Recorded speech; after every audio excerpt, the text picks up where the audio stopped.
All right, we're back. Back to life. We getting the troll callers, man. We just blocked them, so be mature. You know what I mean? You want to have a conversation. You want to really figure out a way to discuss things to evolve as society and as people to have an understanding. Then call in and talk to us about it. But if you want to get crazy and just start cussing and being upset, like that's like what some kid does. They can't really articulate what they want to say or even know themselves enough to know why they're so mad. Yeah, obviously you're mad. You can disagree. You're not supposed to agree with everything. But what is so weak about you that you can't actually just talk about it? Why do you gotta lie about who you are and then start cussing? You know, you're being just like a little child throwing a tantrum. And if you notice, like it's always the people on the left that do stuff like that. Exactly. It's never somebody on the right, because people on the right, they usually know exactly why they believe what they believe and they can articulate it without getting upset. Yeah, the left, they're just angry. You're just mad that someone said that, and so you just want to start yelling. You can't even talk about it. It's because the news, the media, celebrities, all these people have hypnotized people to just, you have to think this way or else. Oh my God. And it's crazy. Here we go. We got another voice in here.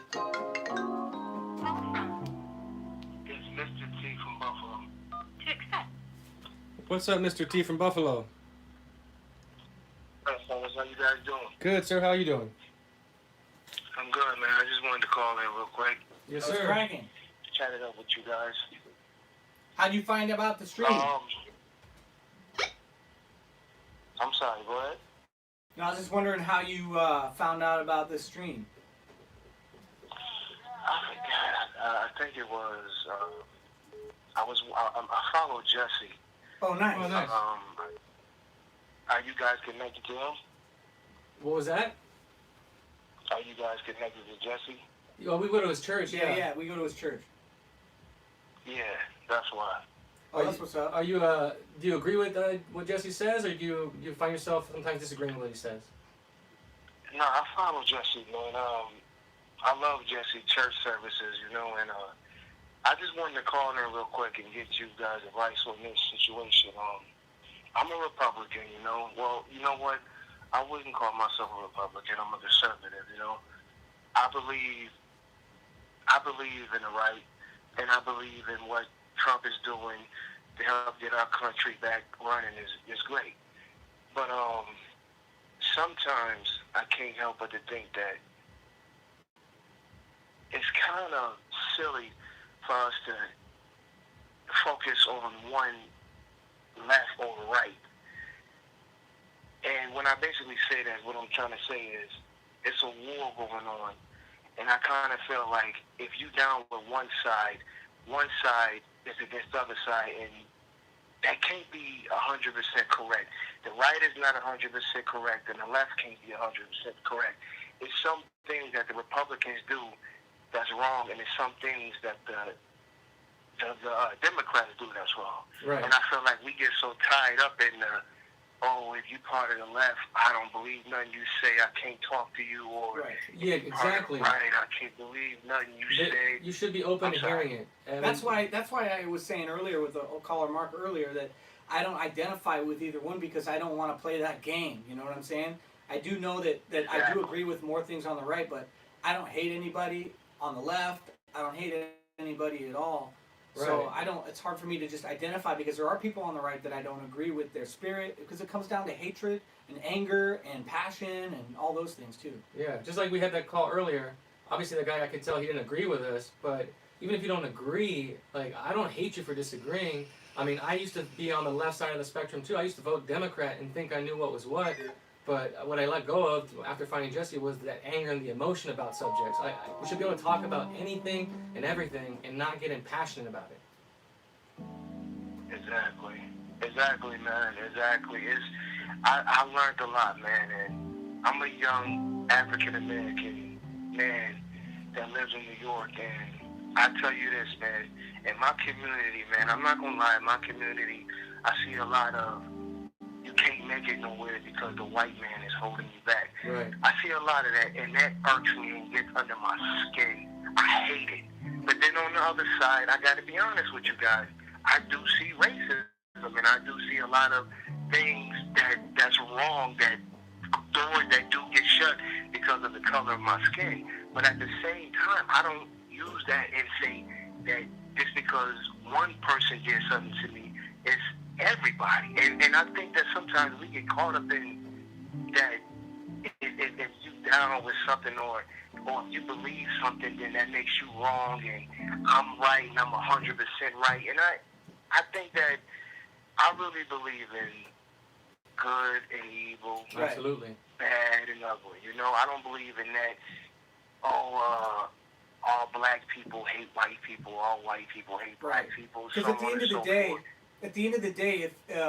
if you know if you feel discriminated against or something, whatever it is, it when those things have happened, has it been proven to you that it was strictly because of your skin, or was it because you felt like it was?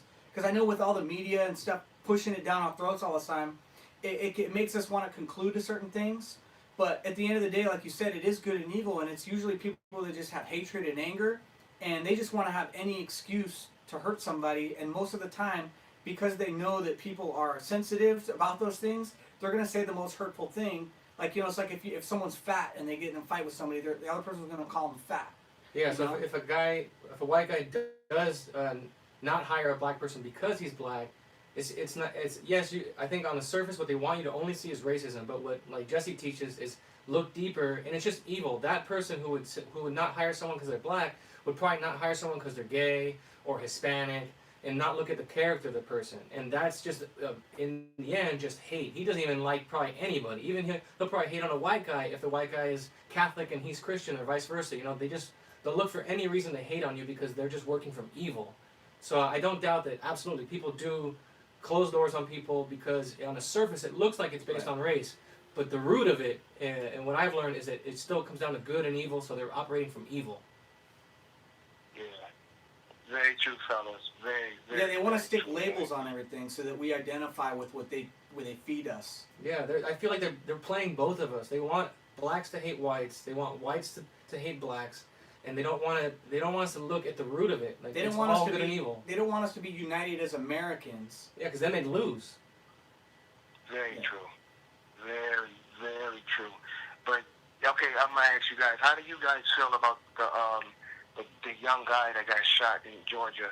I feel that to be really honest with you guys, coming from a viewpoint, being conservative and not believing all of that black power shit. I don't believe in none of that. I believe in people power. I believe in the human race. I don't believe in black power and all that other BS. But to let you, I say that to say, to paint a bigger picture, that in that shooting case, I really feel that the guy that shot that young man, I really feel like that was kind of wrong and they were on some racist stuff, because I feel in a situation where when they approached the young man with a gun.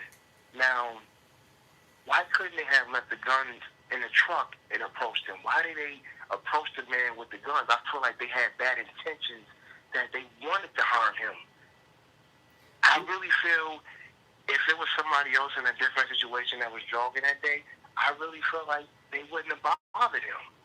I got to be honest with that, because at sometimes you really got to say, okay, you really got to think.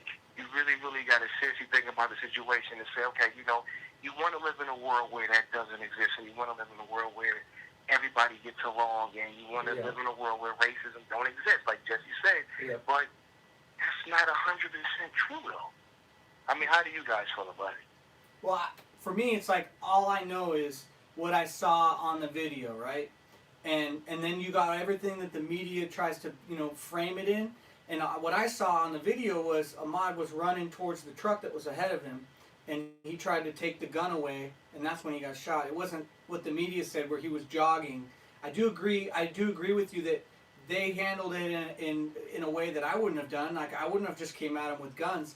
But I also don't know the whole story beyond what happened before that point where it was filmed. You know, I know that there was surveillance footage of the same guy in the house many times before. He had a record where he brought a gun to a basketball game, and that he, you know, had theft on his record and stuff like that. So I don't know that, but I wouldn't have handled it that way. I wouldn't have done that. But I do know that they didn't just shoot him out in cold blood. I know that it was really, it looked like to me self-defense in the fact that if the guy took the gun from him, he would have been shot. So they had to do something. But Yeah, I would say I agree that it's not the way every man would have handled that. Not every guy's going to grab a gun to go deal with a theft or trespass. But like Trevor said, in the video, I think where the case needs to be argued is not what the media said. The media said he got shot while jogging, he got shot while strolling, or whatever it was. There was shots were only fired the moment they began tussling for the gun, which obviously in any two men fighting over a gun, I'm sure their hearts are racing. They're not going to be thinking about peaceably ending it. They're fighting for their lives at that point. And I don't know the history of I know a little bit about the history of Ahmaud, that he had a criminal background and theft, and again the gun on campus. There are reports that the father may or may not have been the arresting officer or been aware of that incident. So maybe that could explain why he was like, I'm not going to take a chance. He could be armed. And then there's reports that he may have been carrying a hammer. But again, I wasn't there. I can't read into their souls. They could be good old boys from the South. They could have anger in their heart and do hate black people. But I think the only thing we have to argue in that case is what happened in the moment of the gun going off, which is them fighting over the weapon. And is it murder in cold blood, murder in the first degree, or in premeditated? I don't think it's premeditated. I just think it's unfortunate issue of, like I brought a story up where I had a friend who he robbed a market. He's a Mexican kid. He got into drugs. He was my best friend growing up, and there was an undercover or off-duty cop in line at the market he was robbing, and he took like 3 different registers worth of money, started walking out, and the cop yelled freeze. Before my friend could even turn around and either give up or put his hands up, the cop fired and shot him. Lucky he didn't kill him, but he shattered his collarbone, and now he's finishing up 15 years in prison. And the way he looks at it and the way I look at it is, while unfortunate, and maybe the shot wasn't necessary in his case, that he only blames himself for putting himself in that position. And I don't think Ahmaud deserved to die. It's not an issue of that. It's just unfortunate what happens when we live wrong. Both people. If there's hate on the white guy's side, and obviously there was somewhere there was hate in Ahmaud's childhood. Somewhere his parents failed him somehow because the kid was not living right. And it's just we're seeing what happens when people who don't live right, they bear that fruit. And the whole thing that I don't like is that at the end of the day, the root of it is that there's a crime, right? Is the guy was murdered, right? And they try to make it what it's about. They try to make it because it's white on black, or they frame it in a racism, but it's really just good and evil, like you were saying. And so if everybody started to see like, oh, that's evil, that's it won't be about the color of someone's skin or anything. It's just it'd be like it is what it is. That's a felon. That's a murderer, that's whatever it is, and that has no color. But then when they frame it in this divisive way, it gets, people talking about it in ways that are charged by racial. Wow, I like that, man. You guys must have really thought this out, man. Well, actually, I didn't. I don't think it out. I think a lot of people think, I don't know how to say it, but it's like, I'm just trying to come back to my own common sense instead of like intellectualizing everything so much, where I hear, everyone's opinions, and then I form my opinion based off of what everyone else says, because I used to do that. And now it's like I just try to look at the root, almost reverse engineer, and be like, oh, wow, like, right. Plus, in Georgia, like I live in California and LA, and the laws here are different. And growing up here, I don't know what it's like to grow up in Georgia, where open and carry, everybody has a gun. It's a very common thing. Like for me, it's like, oh damn, like I wouldn't, it would seem weird if I went to Georgia and I saw people with guns and stuff. I'd be like, damn, this is kind of different. I've never seen this. But if you grew up there and that's their way of life, like I know that's different. They may handle it. Like someone had an interesting video. There's a black man in Georgia. They found a video after the Ahmaud case. And people were trying to show that, hey, this is actually very common in Georgia, where people have the right to citizen's arrest. And it was this black man who was... I saw that. Some white guy attempted to carjack him. And the black man luckily was carrying his pistol and had a gun on him and held him on the ground till the cops came. And that was an example of like, hey, like it may not be what we would feel comfortable doing. Like maybe not all my friends would be comfortable grabbing the gun and confronting a criminal. But we cannot assume that it's from hate. he just may not be scared of them, and he's gonna handle it the way he's gonna handle it by the law. I remember, and the white guy was just like, "Oh man, don't shoot." Yeah. You know, he got all scared, and then he like stayed there until the cops came. And I know with the Ahmaud Arbery thing, I think it would have happened the same way if he didn't go after the gun and try and get it from him. You know, but I don't know. That's just my opinion. You know.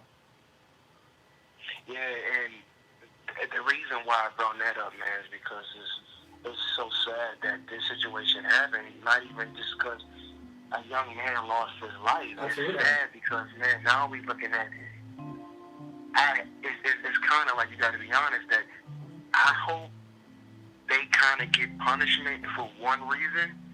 I hope they get punished, because if they don't, you already know black people it's going to be rioted. Right. It's basically, it's already tension between black and whites right now, right? Picture if that case goes really bad. Can you picture if they let them off and nothing happens to them? Can you picture how blacks and how they're going to feel? I know for sure. It's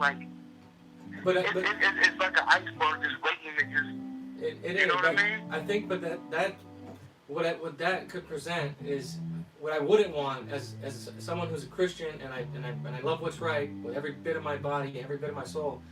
I don't believe that just because we know that there's hate on both sides of communities, that we should appease that hate. If they are truly, in fact, not guilty of what if they're trying to charge them for premeditated murder or murder in the first degree, and they are innocent of that because that was not their goal. Their goal is to detain. If that is proven, I don't believe we should punish them just to have people not get angry and cause violence. That's kind of like it's appeasing that evil. That's kind of like the same thing where if, say, your mom does something and you want to correct her and speak up, but you won't because you're afraid how she's going to react. You know, like that's a sense of control where that was my problem before I found Jesse and before I woke up, was that I was trying to please everybody around me because I was afraid of how they were going to react or, you know, treat me or whatever. Yeah. And then when I overcame it, I was like, man, I just want what's right and the truth. And if someone hates me or reacts in a certain way, that's something, it's not my problem. You can't control it. If anything, it just exposes that it really is about hate. And even if they riot, well, then they're going to have to take a good long look in the mirror and realize that you're still wrong. Like, the hate is the problem. You cannot think straight. You cannot see straight. You cannot be logical if you're full of hate. Right. Yeah, that's very true, man. That's 100% true, man. I call in, man, because I like to have conversations, man. And yeah, dude, I appreciate it. Try to show people. And I seen you guys. I think it was the day before yesterday. Y'all had Joel. What was his name on the show? Yeah, he black. Yeah, y'all had him on the show, and I was watching it. I watched a little bit of it, and I said, when I get a chance, I'm going to call in and just take it with you guys, man. We're thankful. Yeah, I appreciate it, man. I mean, if more people, I mean, that's the thing, is they don't want the world to realize there's people like you who, even though you may have a certain opinion about the Ahmaud case as one example, you still love what's right in the end. You're still trying to operate from, let's have a discussion. Let's talk about this without hating each other. And they don't want people to see that. They want people to think that, no, blacks either hate whites or they don't. You know, and it's they don't want to see that in between where, hey, maybe they do have some questions. That's why we're doing this, is because I love black people. I love all people, right?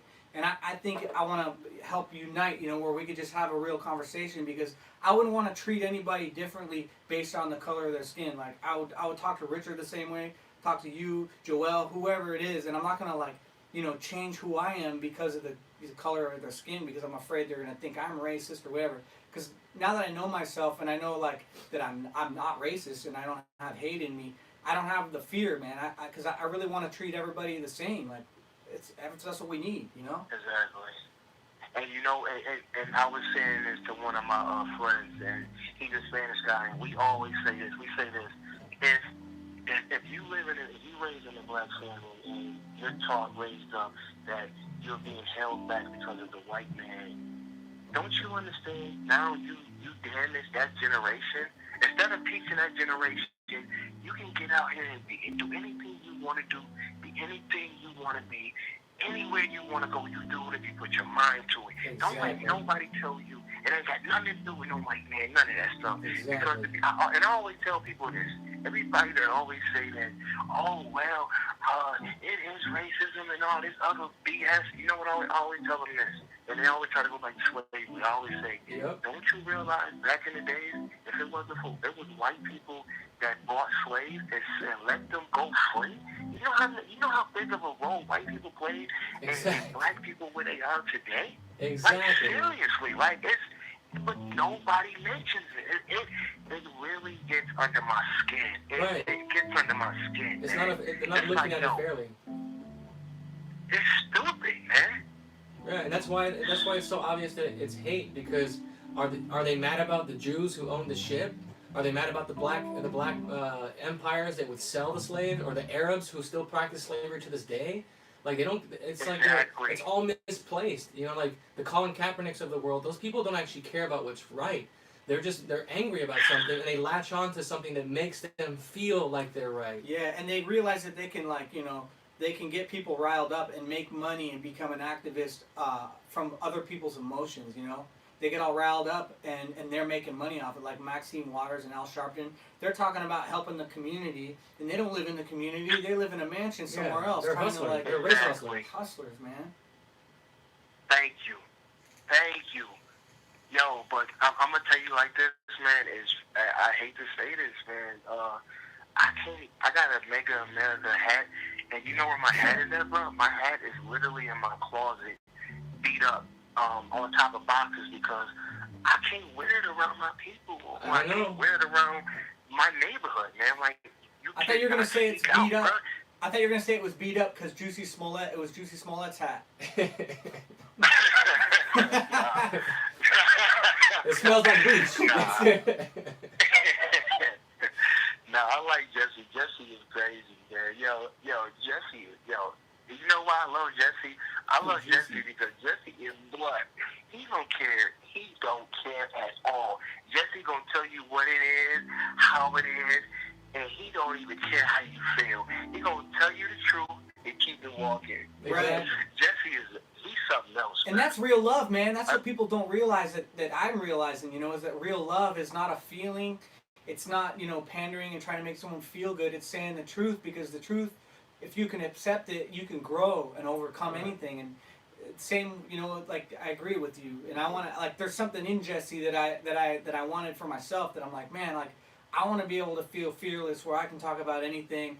I don't have to question myself, because being in the music industry too, like, people would have criticizing things to say about me, and I would always be so open to, like, well, maybe they're right, maybe I am like this, maybe, and then that made me go crazy, because I was letting other people define me, and then once I really, like, got in tune with myself, I realized what I am and what I'm not, and so when other people say things, I don't go crazy, like, trying to, think maybe they're right about myself, because no one knows me more than me, Right. I got a, wow. I was sharing some... Wow, that was good, bro. I'm sorry, that was real good, man. Yeah. I like that, brother. I was sharing some after the Ahmaud case, I shared some stats, because I got some cousins and my aunt who married a black man, my Uncle Carl. One of the best guys I know. He has that same energy like Jesse. He's always been a straight shooter, a conservative American. He doesn't see color, but he's not the rule based on the numbers. So when I started sharing these numbers, because she was kind of jumping on that, let's hate these white guys in the Ahmaud case, I said, whoa, slow down, and you got to look at the fact that, hey, blacks commit violent crimes on whites at a 10-to-1 rate. That's a huge rate. For every one attack, there's 10 on whites from black people, and same with Hispanics. It's a huge discrepancy. And I think that I think that because a lot of black people have been raised to hate whites, or they have had single mothers with no fathers, and all these other things contribute to how you feel about life, and you want to connect, and that's why you'll join a gang, because you don't have the connection of love with your family, so you want to find it in the wrong way, and that it's not a skin color. It's not like, oh, because you're black you're committing these crimes. It's because it's the anger. It's because of the climate that they, it's like if you're a fish and they put you in a tank full of, Right. I don't know how to, it's a powder keg. It's like when Jesse talks about how civil rights took the black father out of the home, and people don't even know the history that black people prior to civil rights were on their way to be the most successful demographic in terms of like per capita, being such a small percentage they had far more entrepreneurs, far more businesses, very tight nuclear families, you know, very, very Christian, very moral people. And civil rights injected all this anger against the man, against white people, against the husband, and it just created this powder keg. And now look at it, the highest rate of out-of-wedlock childbirths, highest rate of abortion, highest rate of violent crime. Hey, that's crazy. You know, it's all tied to that. I read a stat a long time ago.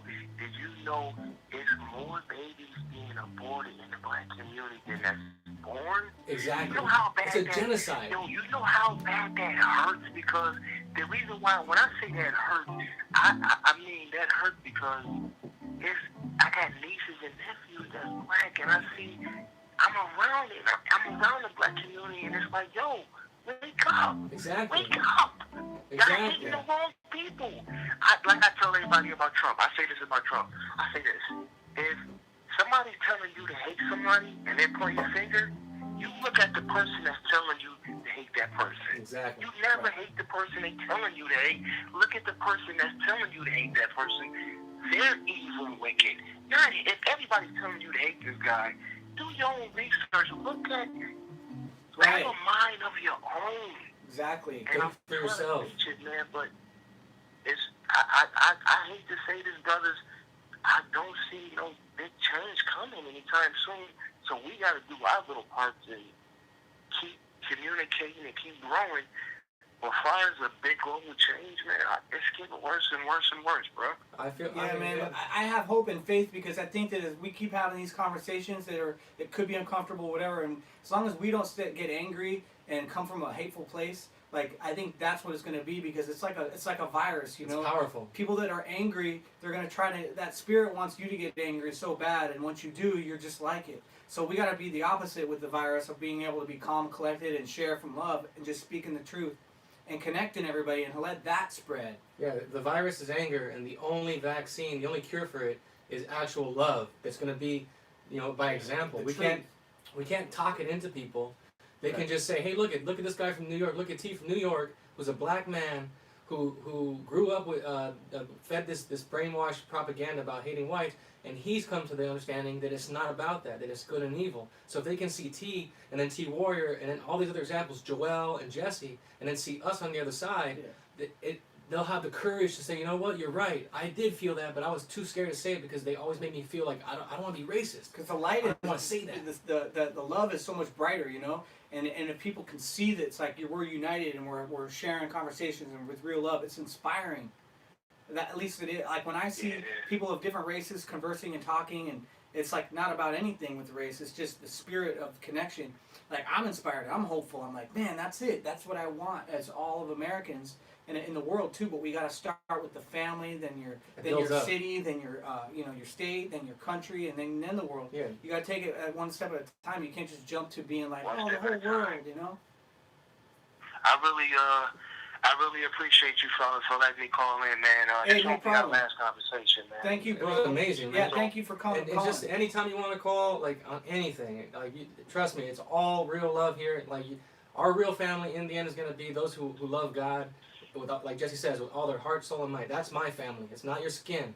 It's your family. You know, it's your spirit. That's my family. For sure. Amen, man.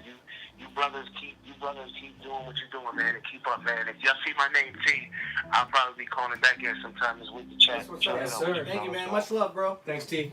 You too, brothers. You brothers be safe, man. God bless. Good night. Man, that's Amazing. That was an amazing call. Thank you, T, Oh, yeah. from New York. You know, so even that guy who called before who was angry, don't hate you for it, but just see that you're angry.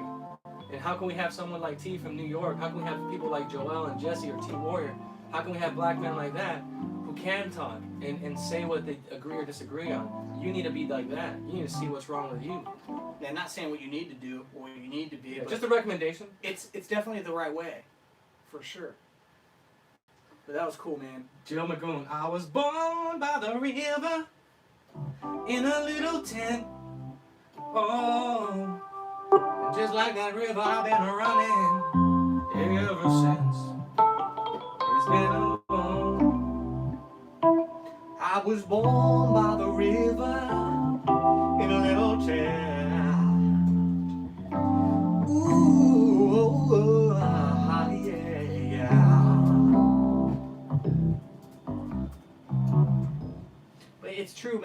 like these days people are so afraid they've lost touch to know even how to think for themselves because they need to be fed something and then to believe it. They can only believe in something because someone said it. And I know because I used to lean towards that way that I didn't, because I grew up with parents that were like, my mom especially would be like, she didn't help me or let me come up with my own decisions or figure things out on my own. She was always just making suggestions of what I should do, and it trained my brain to only have the options of the suggestions that were given, right? And so I wasn't thinking for myself. I wasn't able to come up with an idea for myself. It was, I can only select based on these decisions, and that was imposing a way of thinking on me. And now that I've gotten older and realized certain things, I've forgiven, and seen the imperfection of the way I was raised and not hating it for it, I'm able to formulate my own thoughts, my own conclusions, and be able to see something to make decisions. Call from T-Warrior. T-Warrior! press 1. Is the original T. Welcome. Yeah! Good morning, gentlemen. How are you? Amazing. How you doing? I'm doing all right, man. I'm honored that young man could carry such a moniker as the letter T before his name. That's Yeah, right. Not like the beta T on Jesse's show. I feel like it's like Highlander. We gotta throw a sword in the middle between you guys, and then you guys gotta say there could only be one. Yeah. Hey, man, look. I was looking at some videos earlier, right? And I saw this video, and I'm like, man, I know this face. And it happened to be Trevor, and it's a video of you singing at, I don't know what kind of lounge it is. I think it was called like So Far or something. And the name of the song was like In This World. Oh, man, yeah. you killed that stuff right there. That was fly, man. Oh, thanks, man. Yeah, I think I remember that. That was So Far Sounds. Is this like company that does different music stuff, but they had me come perform. Yeah, it was fun. Yeah, that was cool, man. I like that. Appreciate I like it, that man. a lot. Yeah, I had a interesting conversation with my wonderful, delightful, pleasant mother Sunday. This is how the conversation went. She said, Terrence, let me ask you something. I said, what? What do you think about how they killed that boy in Georgia? I said, what do you mean, what do I think? Don't you think they lynched him? I said, no, I think that he bought that on himself. What happened? Oh my gosh, I don't want to talk about it no more, Terrence. You everything that white folks do, you just agree with it. Oh, I mean, she got so angry. I said, wait a second. You just asked me what I thought about it. I said, from what I saw, he deserved to be shot. If I run up on somebody who's holding a gun, I can't be surprised if I get shot. But that's that mentality, And one thing I recognize, and I don't even know if she picked up on it, but one thing that she said in the conversation really stuck out to me, because she said, when I was growing up, I looked at TV and all I saw was black people getting dog sicked on them and black people being sprayed with water hoses, and I wondered, why does this never happen to white people? She said, every time I looked at the TV, that's all I saw. And so it just reminded me that just like today, when that's all you ingest is that negative media or that negative influence, that's how you're going to live your life, and that's how you're going to make decisions. You're getting a false reality imposed onto you, and you assume that it's the way it is. Yeah. Because I've been in the music industry for a long time, and I got a majority of my friends are black, and I've known there's all kind of different people out there, and it's a spirit behind you. But I know a lot of the people that I would hang out with, they still kind of had that idea that they were held back somehow from white people or something like that, and I used to be too afraid to speak up about it. And now, I've been losing some friends, but it's all good because I know that, I'm coming from the heart. I'm not coming from a hateful place. And like how your mom reacted, I think people think that they're going to dominate you and control you with the way they react. And they probably don't even realize it, but they're just so used to that spirit taking the wheel and then trying to shut you down. I'm gonna tell you what's strange about her though, because the way that I think outside the box or go against the grain, I actually learned that from her. The problem is she don't like now that the grain is rubbing against her. Right. You know, I'm going against her grain. Because as long as I said, Mom, I said, how am I supposed to think as a black man? And boy, she could not answer that question. You know, I said, how am I supposed to think? Because that's what it boils down to. When people have a certain view that they believe passionately, they want you to believe the way that they do. Right. Right. It's like And Jesse says, it's- you're not all black people, but they want you to talk like you're all black people. Like you speak for all of them, and they all speak for you. And the way they say that stuff, it's like basically what they're saying is that black is not a skin color. Black is the color of your thoughts. And then that's where it's like messed up, man, because I don't picture myself as thinking white, thinking black, or anything like that. But I do understand that there is different cultures, because I know black people tend to stick to their tribe more so than like white people. You know? Man, but let me tell you, dude, you can have a room full of black folks. Man, they'll be sitting up in there arguing, going all off about different issues. No, black people are not a monolith, man. Nobody is. There's no. You ever notice? I was telling somebody this. I said, you ever notice when somebody does like they're mocking a white accent? They always do this. Hey, how are you today? Yeah, Oh, yeah. you know. Well, like, I was there like last every night. white person talks like that. You know. Exactly. Everybody's different, man. I mean, I'm pretty sure I got a country twang to my accent, but if you go to New York, somebody say, like the homeboy that just called, he got a different accent. We different, you know. It's always a trip to hear like someone from London, a black person from the UK. They're like, I was there yesterday and I got my finger stuck in my bum. And you're like, oh damn. Yeah, like there's Idris no. Elba, right? Yeah, Idris Elba. You know, like where's the? They don't have like. It just seems like it's all the same accent. It's like, hey, hello, mate. How you doing? That's Australia. Yeah, that's just crazy, man. I don't like. I was arguing with this guy because for some reason in his mind, being black automatically gives you the ability to play pro sports good, right? I said, dude, I suck at basketball. Like, he said, are you kidding me, man? It's not possible. I said, no, I really suck at basketball. My whole life, I've never been good at basketball. That's one game I just can't get. Like, I suck. I have a terrible shot. I can't dribble worth a crap. I suck at basketball. So do I. But it's because I'm white. Because I'm white.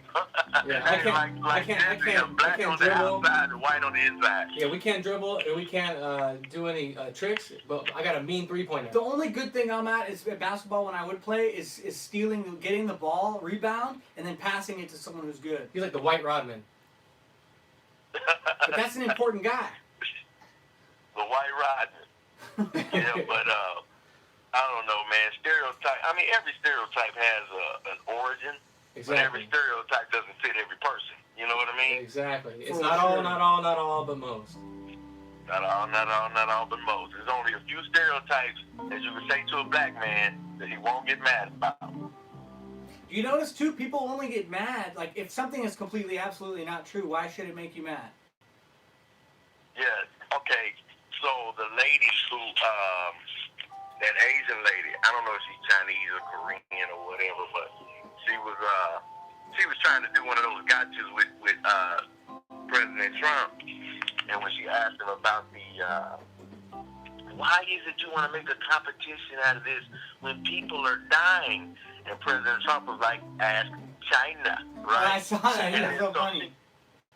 Yeah, so she tried to twist it. Why did you particularly ask me this? Exactly. It's insane. Like, come on, that's a reach if I ever seen one. Yeah, it's just always a trap. They're always just trying to trap you, and it's but you can't play that game. You just gotta. That's why you just move on. Like Trump will just be like, next question. See, I'm gonna tell you, dude. Like, if I was in his position, I'd be in a whole lot of trouble right now, because I would have said some messed up stuff to that lady. I would have been like, yeah, I'm saying it because you're Asian. That's exactly why. Now I would have been being sarcastic, but I would have just threw that in her face because she knows how ridiculous that was. Exactly. Like, you went to, I don't even know, she's probably from China. I don't know where this chick is from, but I mean, all these so-called reporters. Okay, so when I was growing up, I'm 40 years old. When I was growing up, I remember reporters like Dan Rather and Ted Koppel. This was like back in the day when you really didn't have this, you know, the reporters now, if you watch TV, they seem more like sports commentators. They don't seem like they're reporting news. It's just like a commentary. Yeah, they're exactly. They're giving their opinion. They're not reporting. They're not real journalists. No, they're not. And then now it's turned from the commentating to activism. So not only are they giving their opinion, but now they're full on just going after the president at a press conference. How many people even get to go to the White House and you have the opportunity to ask the most powerful man in the free world a question, and you're gonna ask him some dumb crap like that? Exactly. What a waste. Ridiculous. Like this fat black chick with a fro that she's always there asking stupid questions to the president. Oh, I know who you're talking about. Yeah. But I guarantee you, this lady has probably lived her life talking about how she's been held back because she's black and because she's a woman. And but there she is at the White House. Go ahead. And I said, and all that, like you said, and there she is at the White House. Like, okay, you're obviously oppressed and held back if you're able to speak with the president on TV. Yeah. And I mean, you had an opportunity, and here's your opportunity to say, look, I'm a black American. I'm here. Watch me. I'm gonna do what I went to school for, and I'm gonna look respectable while I do it. No, this is my opportunity to show President Trump who's boss. Exactly. You know. It's like she went full ignorant, and it's just like, well, like, no wonder. Like, if that's how you're gonna act, you're just reinforcing that ignorant stereotype, and you validate the black people who do buy into that lie. You're not helping them overcome it. Yep. I mean, when Obama was president, his press conferences were so softball. I mean, they were just in love with him. They were in love with President Obama. He was like he became like a surrogate father, you know, and I get it. Like, you just want him to be what you need, and no matter what he does wrong, they overlook it because they just want it to work. Like, he's black, you know, he's a man, you know. It's he became president, like, he can do no wrong. He's an angel. He's a biracial angel. Yeah, I don't know if you remember, but there was a video of Chris Rock, and this was like 2013, I think. But Chris Rock gets on there and he says, "I want to tell you, Obama is like our daddy, and whatever the daddy say do, you gotta do it." Like, and he was serious. He said Obama is like his daddy. You a grown man. And you're saying the president is like your daddy, and whatever he says do, you gotta do it? Like, these people are insane, man. Hey, you know, it's a trip. Obama, isn't he like half white? Yeah. If white privilege was a real thing, he would have at least claimed his white side one time. He never has. Ever. Yeah, all mixed people always go with the black side. Drake, you know, him, like, everybody always claims the black side. Yeah, where's the privilege? Yeah, and then he goes against white people. That's what's even crazier. And here's what Obama does. So he'll be in front of a white crowd, a predominantly white crowd, and he'll do his normal. We're gonna lower taxes and we're gonna do this, fly that whole little stick. But then he gets around black people and he's like, "And I'm saying the mountaintops, and I know we've come a long way." He's like, come on, man. Give me that hot sauce, Jamal. You know? They all do that on the left, though. Like AOC, did you see her talking? And she's like, they always switch it up. Or Clinton. She's like, "I always carry hot sauce in my purse." Like, "I'm no ways tired." And they start trying to like, what are you on? Like it's just like crazy. It's like a caricature, you know? They're like pandering and catering. One day, I dream of all men having a two-piece this movie, Black leg and a Dynamite? thigh. What? Have you ever seen this movie, Black Dynamite? That sounds familiar. I don't think so. Is that like a black exploitation so film? it's like It's like a spoof of the black exploitation movies in the 70s, right? Yep. It has Michael J. White and all that. Well, it's a part in the movie where this lady, she's a community activist and she's trying to pull the community together, right? And she's up there and she's like, yeah, we got to get better housing and better schools. And the people are just like sitting there ready to fall asleep, right? And this slick looking brother walks up, he says, she thinks she knows something, watch what I do. And he gets up behind the pulpit and he just starts saying all these little rhymes and these little clever quips. And all the people just hopped up, oh yeah, brother, uh-huh. He said, we're going to take you from the poorhouse to the White House. And they just start screaming and falling out of their chairs and stuff, you know. But that's how it is in reality. Black people respond to that stuff. Exactly. That's how you reminded me of. All the way to politics. You reminded me of Biden when he's like, "We want the poor people have just as much opportunity as the white people." Yeah. Poor kids can be just as smart as white kids. Yeah. Yeah. Jeez. Yeah, he said poor kids are just as smart and talented as white kids. I was like, I didn't know all poor kids were non-white, apparently. That is hilarious. But that just shows you, man, how he really thinks. That's how, you know how when people get old, after a while, they're not, like, they don't have a filter anymore? Well, They're Joe on Biden was autopilot. there like 50 years ago. For sure. He was already there. So now, the more his mind diminishes, the more you see how he really is. Right. He's I naturally mean, drunk. you're standing at a pool full of black kids telling a story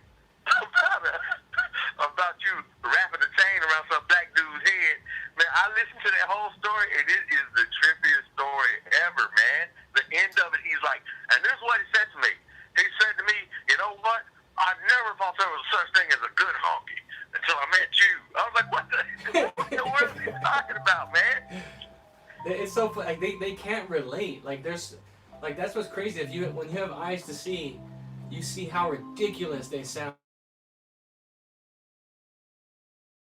Amazing, man. I think I'm gonna tell you what I really believe, because I see people like Anthony Brian Logan, Brandon Tatum, all these different people, Candace Owens, and if you look at their pages, their channels, whatever they have a lot of people listening to them, and a lot of black people are waking up, man, because they're getting tired of being lied to. I was telling somebody today, I said, bro, check out these differences. Okay, you got one side that says, here's what I'm going to do for your economics. Here's what I'm going to do for your family. Here's what I'm going to do to progress the country. Then you have another side that says, that's racist, that's sexist, that's racist, that's homophobe, that's racist. I said, so which side do you want to vote for? Which side do you think is going to affect your family and your life better? I said one side is all they're trying to do is keep you captive by keeping you trapped in your own thoughts. Exactly. That's it. It's crazy how I was just reading a really well put together essay from a page I follow, and this guy's a white guy. Oh, I guess you would say he's white nationalist, but he wrote a very good essay about how in Africa all the countries are actually being destroyed by the very liberal policies that people think are helping them, like funding them with all this aid, sometimes tied with usury and massive interest. It only keeps corrupting all the people on the top, as opposed to letting them sort out their own affairs. And he showed examples of like when they did let them do it themselves and work together, you had actually good things happen. Rhodesia or Ghana is a recent example. The president of Ghana he wants Ghana to be self-sufficient, and he actually has increased their GDP. Everything's getting better, but it's because it's that independence, taking everything into their own hands and not relying on people and being weak. And like liberals don't get that. They don't realize that what they believe in actually destroys people. Yep. One of the worst mindsets, because the Bible says recompense not evil for evil. So one of the worst mindsets you can have, and I was talking to my mother about this because I was telling her how in South Africa they're taking the land of white people and just going and pillaging and taking their stuff and kicking them off their own land. Yep. And she said, and my mom's response was, yeah, that's right, that's what they get. And I said, you really believe that? I said, so you sit here and you always talk about how downtrodden black people are and how terrible black people have been treated. And so your solution is to turn around and do the same thing Exactly. to somebody else. Yeah. That's silly. Yeah, it's evil. It's- It is evil. Like you don't care about doing what's right. You want vengeance. You want to hurt somebody. It's just wicked, man. And a lot of people have that idea, man. And, you know, I mean, even if you just go back 4 years, I saw a video of this man basically get dragged out of his car by these hoodlums. They just like animals. Just drag the man out of his car, beat him down, and the whole time they're saying, yeah, you voted for Trump, huh? This is what you're going to get. I remember and they're that. just beating this guy up. I remember that. He was an older fellow too. It's hard to watch that kind of stuff. People don't want to admit it. Like there's something Man, there wrong. was a There's something time- wrong. There was a time where black folks would have been ashamed to do stuff like that. They would have beat their Ashamed, ass. man. Yeah, like the days of like black people were some of the most, like Jesse says, they were some of the most stand-up people before civil rights. Their faith was unshakable. They were entrepreneurs. They were small business owners. They had tight families. And they forget that. They bought this history that they just always been a mess, and it hasn't been that Yeah. way. My oldest brother, man, he is like super beta male, dude. He's my oldest brother's a millionaire, right? But he is such a beta. My uncle was in the hospital with bone cancer, right? Mm-hmm. We went to visit him. He had 102-degree fever. Now he's in his 60s, so you know we're up there visiting him, you know, trying to comfort him and everything. My brother comes in the room with his girlfriend. He's not. He actually barely got married last year, but at this time he wasn't married. But he comes in there and he looks at my uncle and he says, "Oh, I can't believe you. You didn't take us out to have beers as kids. And you wasn't there for us." And I'm looking at him like, "Are you kidding me? You kidding me, kid? Like, he's sitting here with cancer, got 1 foot in the grave, and you're worried about something because you're worried about something that happened or didn't happen when we were kids." Like, Wow. that is such a feminine attribute. Petty.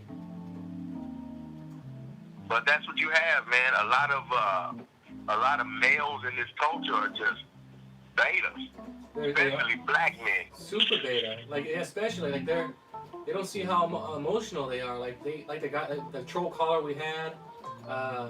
This one girl I know, she's a nurse, and she had, just reminded me of what you said. There was a patient she had, black fellow. He was in there for, I don't know if it was diabetes or something, but he was laid up in the hospital, and he would just do nothing but gripe and complain, and then he started crying, and then his wife was just nothing but mean to him. But then even with all that, he would still defer to her and like cry to her for help, and it's like, wow, he was just such a pathetic man.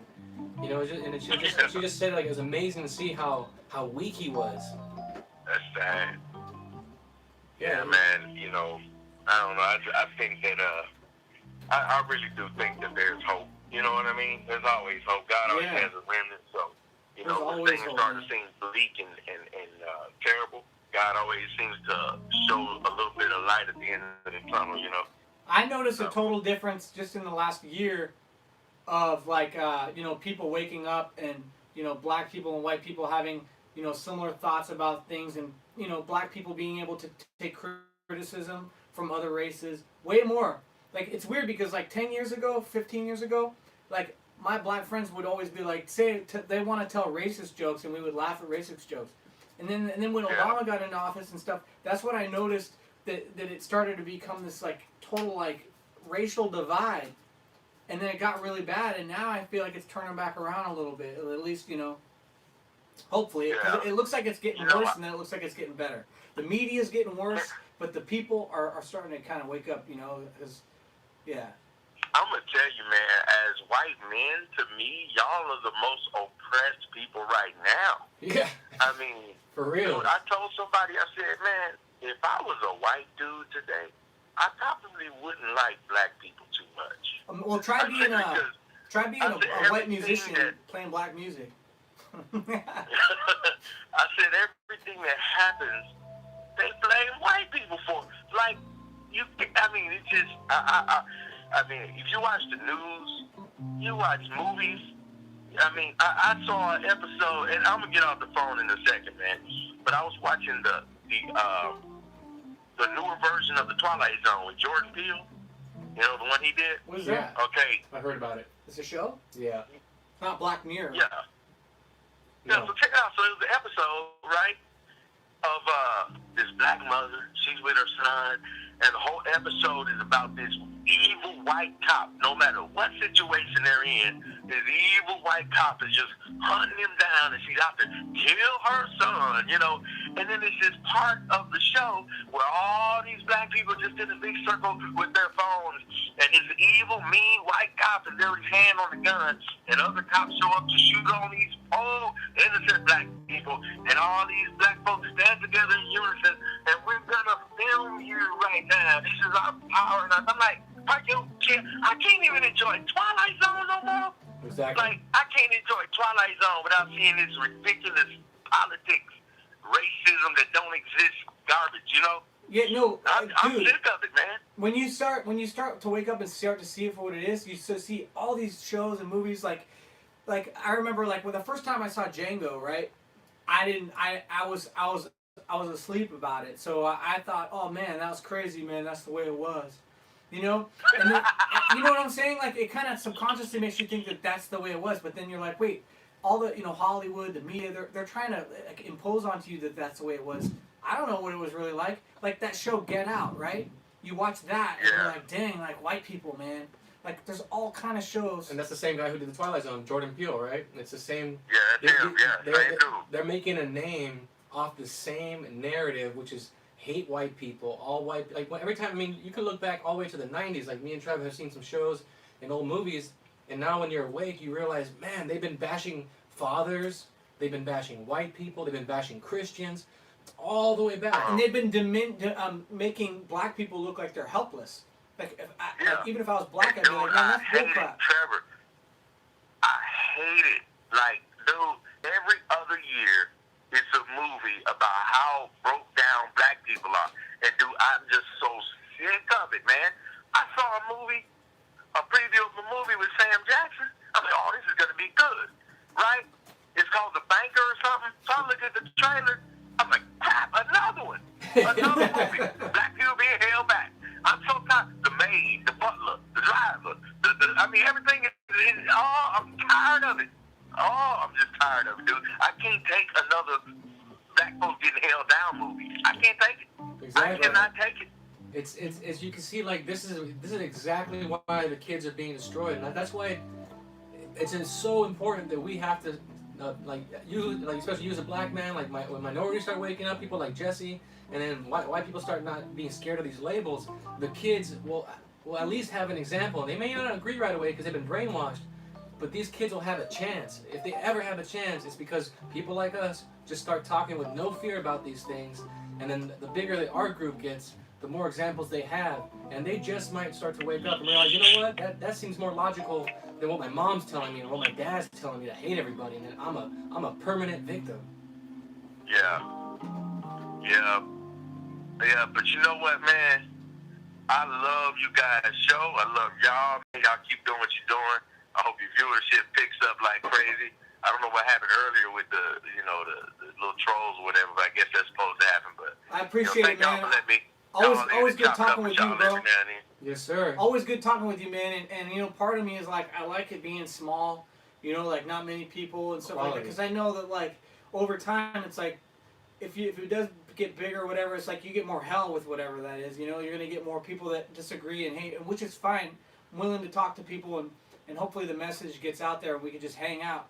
But at the same time, it's like I know I do appreciate the quality over quantity. Yeah, I got you, man. That's true. But thanks for calling in man. and supporting, bro. All right, man. Y'all have a good night. You too. All right. Jill Magoon, you got voted for the call. Maybe Jill will get those nuts and call. We had a good night so far, man, even with the troll. Let's see what kind of comments we missed here. Big Bump got some new music recorded. Amazing. What's up? Big Bump. Can't wait to hear it, Big Bump. Big Bump.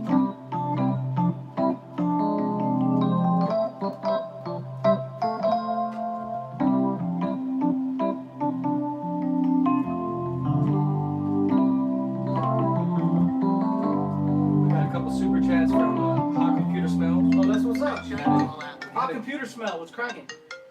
Are you gonna change your name to Cold Computer Smell in the winter? Let's see who. Black stepdad. Black Stepdad. What's up? It's my black stepdad. Dad? It's your black stepdad. It's everyone's black stepdad. Why'd you leave me, Daddy? Why'd you run out? You said you were going to the store. You said you'd be right back. I couldn't stand your mama, boy. You couldn't handle my mama. Because you were a baby. You were just like your mama. Right, isn't that funny though? I was a beta. It's always the dad's fault, but no one ever takes accountability to say, well, why did he run off? He got ran off by the mom. Yeah, I was fortunately, I didn't grow up that way. I had both my parents. Yeah. I don't know. Same here. Yeah, it's funny how. Have you guys? What's up? Have you guys heard about this 1619 project? 1519? Yeah, 1619. 16 angle. Oh, see, no. What is your it? volume all the way up? Yeah. It's like this little revision of history that the blacks are trying to pass. They want to say that instead of America starting in 1774, they want to say that it started in 1619 when the first slaves got here. Because technically, black people built America. Wow. That's nuts. Isn't that something? It's crazy because that reminds me of, I was telling Trevor not too long ago, in the county where that white kid, I think Dylan Roof, where he shot the black people in the AME church. Remember that shooting? Oh, yeah. I believe. Remember? I believe that county or city voted to exhume, dig up the dead bodies of a Confederate general and his wife because they fought for the Confederacy and that he had possible ties to the founding of the KKK.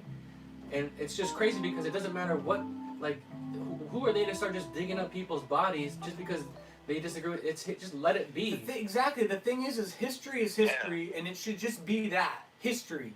It doesn't mean that we have to have a feeling or anything. You could look at it and easily say, that was wrong, we've grown, and we're here now, and we're thankful that we're here.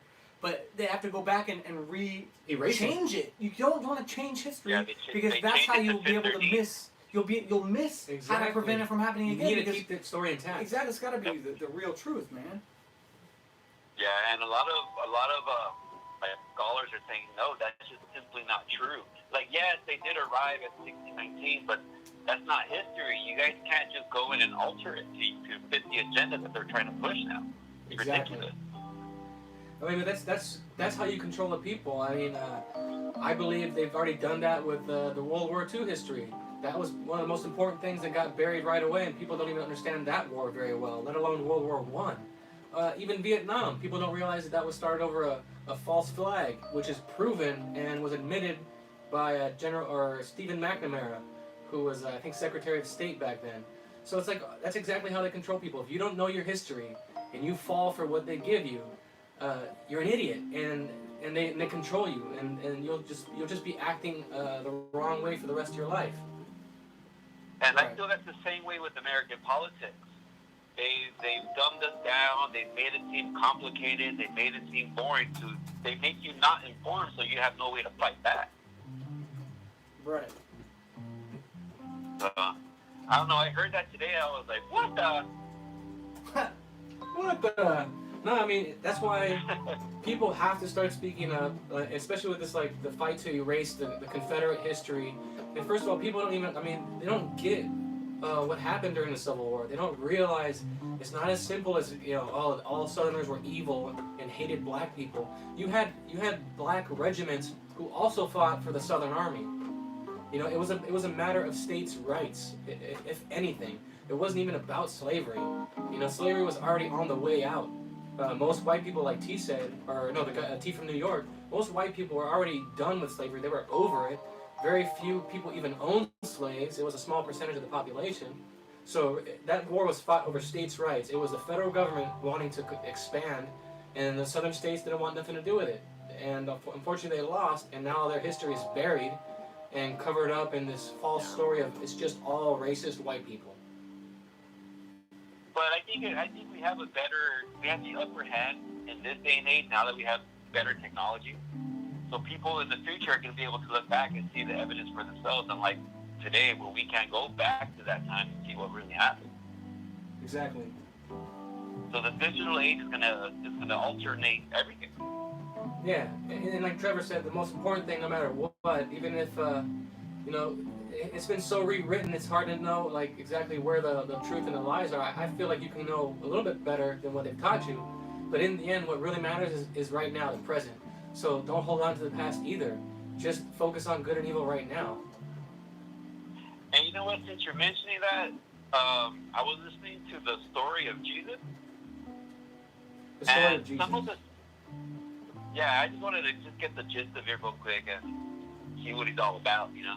What story? and just how the events of Jesus, I guess you could say. So my main question is the message. It resonates in me. It makes a lot of sense. But how can we know that those things did happen? Like there was one that he said that he walked out to the lake, told the fishermen to fish right here, and then they did it, and they caught a whole bunch of fish. Like, what? Oh, does like that happen? how do we You know know, all those stories of Jesus were true? Exactly. Like, how can we know for sure that these things happen in the Bible? It's a good point. That's why I agree with Jesse. Don't hold on. Don't try to memorize the Bible as the end all be all. Like if when you wake up, you know what's right or wrong. It's in you. It truly is in you. So you just kind of take it with a grain of salt. That's the way I look at it. You know, it's not. It's not as when I was important. listening to it, I'm like, okay, yeah, that makes sense. Like, what he has to say. I'm just still iffy about the actions that they say happen. Yeah, I don't think it's You know, important. curing people of leprosy and how he went up into the sky. I'm like, what the? I mean, but who knows? Crazy. Like it may or may not. But it's. I think it's irrelevant. It's the message is the most important thing. Yeah, I agree. You know, the example he set. Yeah. Yeah. And 'Cause- then there was another thing that I saw today too when I was making my rounds on the internet. Are you guys familiar with that streaming service, Twitch? Twitch. Yeah. I am. What is it? You guys hear? It's a video game kind of thing. Twitch is just like a streaming service, like YouTube and stuff like that. Oh, okay. So what happened? I don't know when exactly this happened, but they had hired this. Get ready for this. A transgender woman who identifies as a deer. As a what? As a deer, you know the animal. A A deer? Wow. As a deer, I shit you not. So if you're Look it married to up. that, if you're married to that and you come home, do you say, "Hey dear, hello dear"? Why don't you be a deer and Oh. give me a sandwich? So it's just like, what is going on? And this person is censorship on Twitch. So this person is gonna go around banning everybody because you know how they are. No, what? How trans people are? No, they're gonna start banning people. Yeah, Oh, banning people. Yeah. they're gonna start banning this trans woman who identifies as a deer. Yeah, it's. And It's all and like. everyone's just saying like, wait a minute, if you identify as a deer, that means you don't have human rights. Right. You shouldn't vote. You shouldn't be voting. You shouldn't be doing anything at that point. That's what's crazy. We're literally living in a make-believe fairyland, like where everyone is just losing their minds, and the state is encouraging it because they know that like it makes for a very weak population. Like, how are they gonna fight back? These people are so lost in their thoughts. They're never gonna fight back for. But part of it too is just like movies and media. They give you this false reality. Reality is I don't meet a lot of people that are like this. This is only in stories, articles, online, social media. But like I've never walked in on anything like that. And I've seen trans people. But it's like I think they're trying to paint it as to be a more of a normal thing when it's not. You know, there's a very small percentage of people that are like that believe in that kind of stuff. But somehow they make the mainstream so it looks like the whole world is becoming this way, the whole country. It's a lie. That's why I am a big believer that those who control the media are like the vanguard of Satan's army. Like people need to understand who controls the media, it doesn't matter if they're all of a particular ethnic or religious background, wink, wink. But what matters is they are all on the same page of using manipulation to make this tiny fraction of the population look like it's this huge movement. So to me, the media, I'll agree with Trump. I'm starting to disagree with Trump on a lot of things because I feel like he panders to too many other interests. But he's right that the biggest enemy we have is pretty much the fake news media. You're not fully on board with Trump. I feel like, look, this is how I look. Like, he's done a lot of good things with some of the laws he's passed, but I think he panders to Israel. I think every time he passes an executive order, like when he was trying to help American workers out, what does his senior advisor do? Jared Kushner? They always end up gutting it and making exceptions to keep importing foreign workers. Like everything that they've done, if you look at it, there's been so many exceptions that actually hurt this country. So if he's really America first, why the hell are we importing foreign workers and then giving so much money away to Israel, whether they're our ally or not? That is far too much money, and we have far too many people in our government who are dual citizens and don't show enough loyalty, like Chuck Schumer. People like that, they don't have loyalty to us. So let me ask you this. What is the benefit of Israel being our ally? What is the deal with Israel? They use the excuse that the excuse is that Israel will protect Christians and the West in the Middle East. That they protect our interests there. The way I look at it is that we're protecting Israel. If they have an army, they've got nuclear weapons, I think they're more than capable of taking care of themselves. And if they really are protecting Christians, people need to start researching exactly how Christians are treated by the Orthodox Jewish community in Israel. They're not treated very kindly. And you start reading some of the things like the Talmud and how they think Jesus is boiling in hot poo-poo in hell. I mean, there's a lot of suspicious things that, again, what I believe is it's not all. Like my Jewish friends that I grew up with, they're not at these board meetings. They're not a Rothschild. They have no power. They don't care. They just live their lives. And they're good to me and I'm good to them. But there's a disproportionate amount of these people of that background involved in Hollywood, the media, the war, all these industries that are hurting us. And I think, and they give that label that if you even question it, just like when you question the white on black crime, they call you racist. And in the Israel case, they call you anti-Semitic to question those things. It's not a hateful thing, but why are we allowed to question it? Okay, so would you, if you ever had the opportunity, would you question Jesse about that? Yeah, but see, I don't need, the way I look at Jesse is like, I don't need to question him. He woke me up. He was like my Morpheus. He pulled me out of the Matrix. From here on out, it's my job to do my work. Why do I need to convince Jesse of anything? Jesse may or may not be aware of this stuff, but he's playing his role, which is to focus on the love and anger issue, good and evil, and get people to that point. After that, it's on you. Once you're awake, it's your journey. Okay. So yeah, I feel the same way in the sense of Trump, because all the bad things that are happening right now are all under his administration. When the president of the United States, it's like he could stop these things. I'm definitely hopeful in the sense to see if maybe he has a plan. He's the chess guy, and maybe it's all part of his plan to make people destroy themselves. But it's just, it's like I live in California, man, and I've seen California just turn to crap. And I know that it's really not necessarily Trump. It's more Nancy Pelosi and Gavin Newsom. But at the same time, he's the president, and he doesn't speak about it. He doesn't, he doesn't say anything. And it's like, I don't want martial law or all these vaccines or tracing and all that stuff. It's like, it's crazy. Yeah, I'm not all for that crap either. What do you think about, what do you think about Trump? Do you see some of these things that he's not doing well? Are you aware of some of these exceptions they've made that actually hurt our economy? Not fully. All I hear is just a lot of the good stuff about him, and all I ever say is, if all of it is true and all the numbers add up, then yeah, why not? He's the best anti-establishment person that we have. Right, but are you aware that like the Jared Kushner, every time he does something to protect American workers, they end up still leaving loopholes that allow the importation of immigrants that are replacing us in our own country? No, I didn't know about that because I really don't follow that side of it. And that's the dangerous part is that I'm not saying that he's not the best candidate right now. I mean, there would be no one else. However, it's dangerous because people are they're blind in their loyalty to him, and they're not thinking critically. They've kind of become like the left. It's the same thing about like Obama being president, and if you're black, you're gonna Obama can't say anything wrong. You Yeah, know? just because he's white and Christian doesn't mean that Yeah. he's always right. I want to be objective, and it's like it's not about anything but what's right. And wait a second, what does this really look like? You know?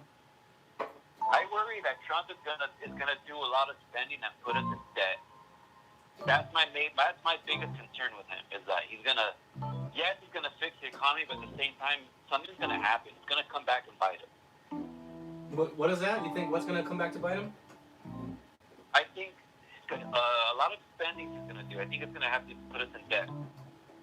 Yeah, Matt has a good point in the chat. So, do you believe that welfare is a big reason why the black community was destroyed? Do you think it's a negative thing to put people on welfare, that it makes them weaker? I think so. Okay, so with that, Because look how it is. given that, The way that it is now, isn't all the money we give Israel, that is welfare? If they already have an army, they have Yeah. nuclear weapons, they've got plenty of ammunition. Yeah. Aren't we also? What good is our money? Why are we still? Why are they still dependent on our taxpayer money? Because we're surrounded by 3 other countries that are constantly bombarding them, or something like that. They've wiped out everybody who's tried. There was the famous 3-day war. It lasted 3 days because Israel smoked everybody. Oh, all right. No one can touch them Okay, out well there right then. now. They're fine. Even still, they still don't deserve to be getting as much money as they are from us. They should be fully independent. Yeah, okay. I don't know about that. We can be allies, but why do we have to always give them our money? Attack. Yeah, let's be allies. I'm all for it, but they don't deserve to have billions of dollars every year. I think it comes out to like $103 a second. Yeah. That's a lot of money. Yeah. When What all about that money NASA? How much do they get? Probably just as much. Yeah. Crazy stuff, man. Well, thanks for calling, bro. We appreciate your support. Yeah, man. Anytime. All right, man. Thank you, All right. Omar. See you guys later. Take care, brother.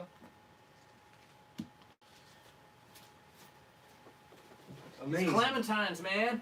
These oranges, clementines, that vitamin C life. Winning. Matt says half the country is out of work. 80 to 90% of all small business. That's the mom and pop shops. Look around. You sure Trump is on our side? He looks like a cuck. Exactly. And these mom and pop shops, the employees there, their incentive is that I'm going to quit my job because I'm making more money on unemployment. So they're stuck. You know, it's like, are you going to be, stand for the rights of being able to work, or are you going to take the free cash? Yeah, how all of this, like Trevor said earlier, all this is happening under his administration. We have lost more rights. Obama certainly was definitely eroding our rights in a very clever way right underneath our noses. But we've outright lost so many rights under Trump's administration. And so for all the good he's done, it doesn't change the fact that he is still in charge. So what is he doing to prevent that? And if this whole trust the plan thing, I don't believe in, you shouldn't be trusting anything because no man is your leader and you should be putting your trust in God only. How is his action showing us any different? So I just be wary, and I wouldn't be putting all my eggs in a basket. Don't blindly support him either, because that's what the left would do with Obama. You need to be critical of what he is and is not doing for this country. Black, white, brown, yellow, all Americans. What is he doing for us? Freedom has no color. Exactly. Jill forgot the number. Let me put the number in the chat. 888-308-5559. There we go.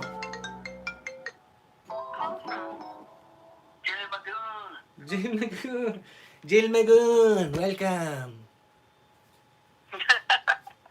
What's up, guys? What's What's up, cracking? buddy? Where you from? He's the one down by the river. I was born by the movies. This is Johnny McGuan. That's Johnny Magoon. It's the same one. I know, you have all these different aliases. But just the 2. I thought I got blocked on the Jill Magoon one, so I got over on my computer on the Johnny McGuan, so. That's how that worked out, I guess. How you been, Johnny? Or I want to call you Johnny, Jill, Johnny Jill. It's called me Bill. Bill. So how you Yeah. been, man? How are you dealing with everything during the shutdown? You surviving? Oh, yeah, I'll survive it. Unemployment days have been treating me pretty good. I'm about to pay off the credit card. Gonna do some stuff on my car and try not to drink. How much are you getting through unemployment per week? Close to 1,000 right now. Yeah. That's crazy. That's crazy. I don't even know if I can get that. Why not? Because I make some money on Spotify, and it's like I make enough to survive, but I can't shut off that money. So I can't, it's like, so you know what I'm saying? Like I get money from the streams and stuff like that. So I don't know how that really works. I really got to look into it and see. And I also in the future don't want it to come back and bite me. Yeah, I don't know if it will. I mean, shit, man, it's your money. I mean, Right, if I can pay get the money, taxes. I want to do it. Yeah, Yeah, I mean, right. if the dollar's gonna crash and they're gonna get it, throw it, if it's all going to hell, well, I might as well get paid. Yeah, hell yeah, man. I mean, It's I don't like to say I look at it as a blessing, but I don't know, coincidences maybe. I was getting in debt, and all of a sudden things are kind of working out now that I don't have a fucking job. Well, I mean, hey, as long as you use it for, money's not evil, and if they're gonna give it to you and you use it for good, Right. and you paying off your debt, you trying to get your car fixed and do what's right and get yourself set up, hey, that's at least you're trying to do it to better yourself, and then hopefully they don't make us dependent, because I think that when you start paying people $4,000 a month when they didn't make that with their normal job, who the hell wants to go back to work again? Exactly. Oh man, I need to go back to work. I don't do well sitting idly by. I gotta be into something, or and I don't I got hobbies and stuff. I like to garden, and I like to work on stuff. Now I feel you having some kind of gets put in structure for front of me, sure. but And when you garden, do you garden Marijuana. no, I used to. I actually ran out this year, but Wow. so that's why I don't be smoking. So Yeah. it's actually kind of nice, man. Like once I don't know, it makes you a little agitated at first when you stop smoking, but like after a while, you get used to it, and you just find other shit to do. It's Yeah. nice, like waking up in the morning and like not ruining your day with a bowl. No, for sure. I know, man. I smoked weed for a long time, and then when I stopped, I realized that it was just holding me back. Yeah, exactly. Yeah, because it's like, I mean, I don't know, it becomes like a thing that you're like addicted to, and it's like once you get away from it, and then like you almost like kind of see the way you were acting and stuff, and then it's like it kind of just kind of, I don't know, it kind of melts off you. You don't even think about it after a while, Yeah. I agree. But And, yeah, but I stopped. but the drinking, I don't know, man. I stopped smoking for a long time, and then I tried it again, and I totally saw it in a different way, because it totally promotes me to think in my head more and be more in my imagination and out of reality. And I was like, dang, no wonder. What? Yeah, it makes it easy just to blow off the thing that's, immediately like in front of you. You're like, oh man, I gotta go put a stamp on that unemployment thing. Fuck it. Yeah, you gotta stay off the weed and the drinking. It weakens you. There's a time and a place for it. It's not that it's not that the drink is wrong. It's how you use it and what it does to you. Yeah. Puts you in your thoughts. And why? What makes you feel like I want to smoke right now and get out of my who I am? Because like you lose yourself. You're losing yourself to the weed. So why do we want to lose ourselves? Why do we want to be like, all right, I'm gonna smoke this? Because I used to think it was just for fun. I liked it. I was like, I'm not avoiding anything, but I was, and I didn't know what it was. It was that discomfort of just being able to be. Yeah. But it's all good. Marijuana. Yeah, and it's like, I don't know, when you start taking a look at yourself, it's kind of painful.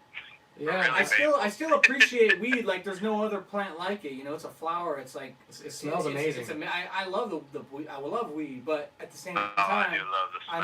I'm not. I get it now. Like I don't want to smoke it. If someone has it, I'm still gonna look at it and be like, appreciate it. Be like, damn, that's bomb. Yeah, look at the Smell crystals it. on that thing. Like, damn, that's good weed, but I Oh just don't man, want to smoke it. God. Let me He's like, I want to smoke now. Oh man. That's funny. Nah, shit, man. I gotta. You know what the best thing about it is? Like, I always have dreams, like when I'm not smoking. But when I do smoke, like I wake up and like I'm just hella thirsty. You know what I mean? Like you don't dream when you get all baked before you go to bed. Yeah. Weird, at least for me. No, it's true. I mean, it's nothing like coming off of it for a while and just let it fall away. And like I haven't had a drink in like 6 months, it feels like, or weed for you know. And I'm not saying I'll never try it again. I probably would, you know, but it'll be in the right time and I'll be in the right headspace and I won't need it. Maybe I'll just be like, oh, look, some weed. Or who knows? Maybe not. You know. Oh, look at that, some weed. Where'd you come from? Yeah, wow. I didn't pay for this. How'd you get in my lungs? Hey, but I kind of wanted to read something. If that's cool.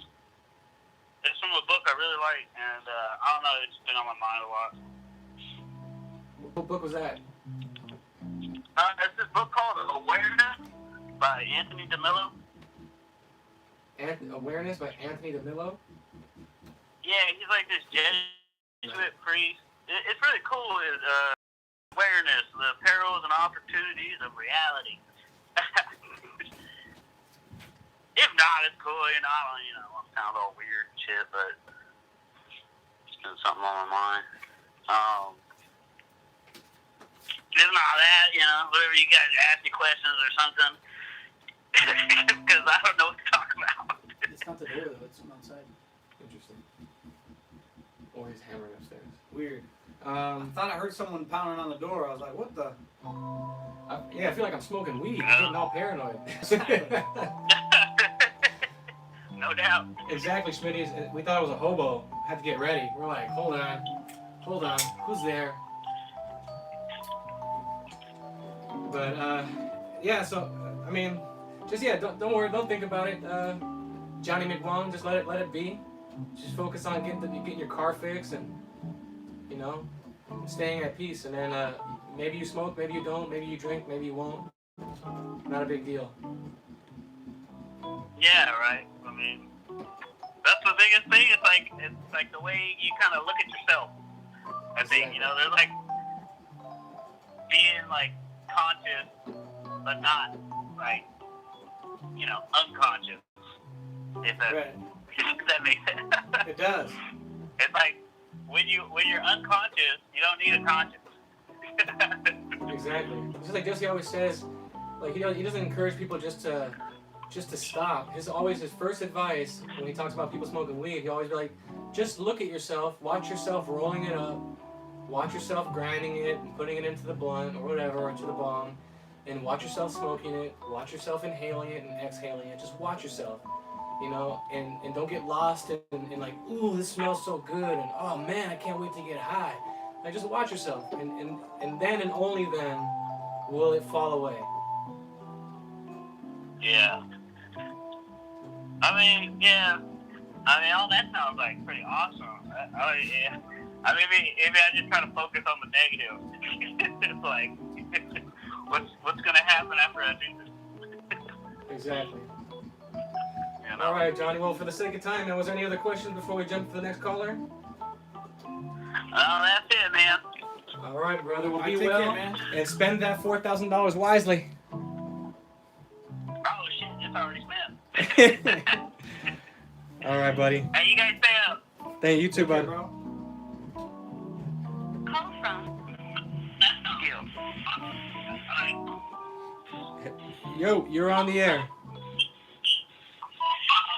Who this? Who's that? Who's there? You got to turn the volume down. We can hear. I can hear myself. Yo, yo, yo. who this is on this end.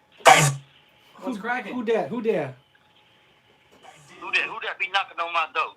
Yeah. Can you guys hear that? Who's You this? didn't pick up on the accent? It's Skip. Skip. Oh, Skip. Did I pick up on the accent? I did. Talked to a bunch of people. Did. Well, damn, Skip. Hell's bells. I knew it was you. Hey, look here, Trevor. I was looking at you a few minutes ago, and I don't mean this in a bad way. It might be a compliment. I don't know. But did you ever watch that movie, Deliverance?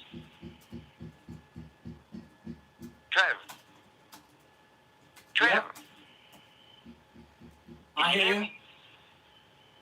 Oh Did yeah. you ever watch that movie, Deliverance? You ever seen Have I ever? I don't know. It sounds familiar. In the chat, they were talking about you look like a trucker who's going on the road, and I said Trevor looks like he drinks Okay. Pabst Blue Ribbon and beats his wife. Well, how do you got me? Ha! I can't hear a word you're saying, Trevor. You got an Obama phone? You got? No, I got a Walmart phone. No, I don't think I have seen Deliverance, but I've heard of it.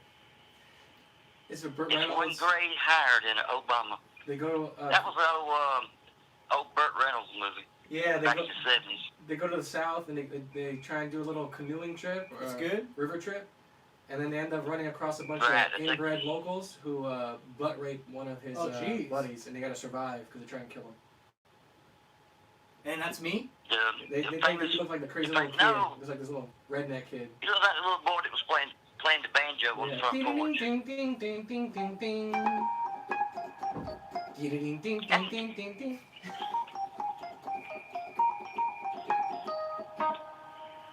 I haven't Hey, seen it. Trevor, you might remember. You might just might bring it back to you. The famous words that were spoken in that movie was "squeal like a pig." Does that ring a bell? I've heard that expression, but I haven't seen the movie. Bet I can make it And squeal that like he a had pig. carried that his whole life. Squeal like a pig. That's how he was known for. Hey, I know who that actor is. That's the one that got pigged out and told him to squeal like a pig. You know, and that's 30, 40 years after he was acting. That's Yeah. his most famous role. That was the thing. He's like squeal. It was terrible. It was an awful scene to watch. Well, now I know what It jail's was like. devastating. Yeah, it makes you not want to go camping in the south. It just made the south scary. Like, oh man, if I go to the south, they're gonna take me in the butt. Yeah, there's been some bad things happen down in the South.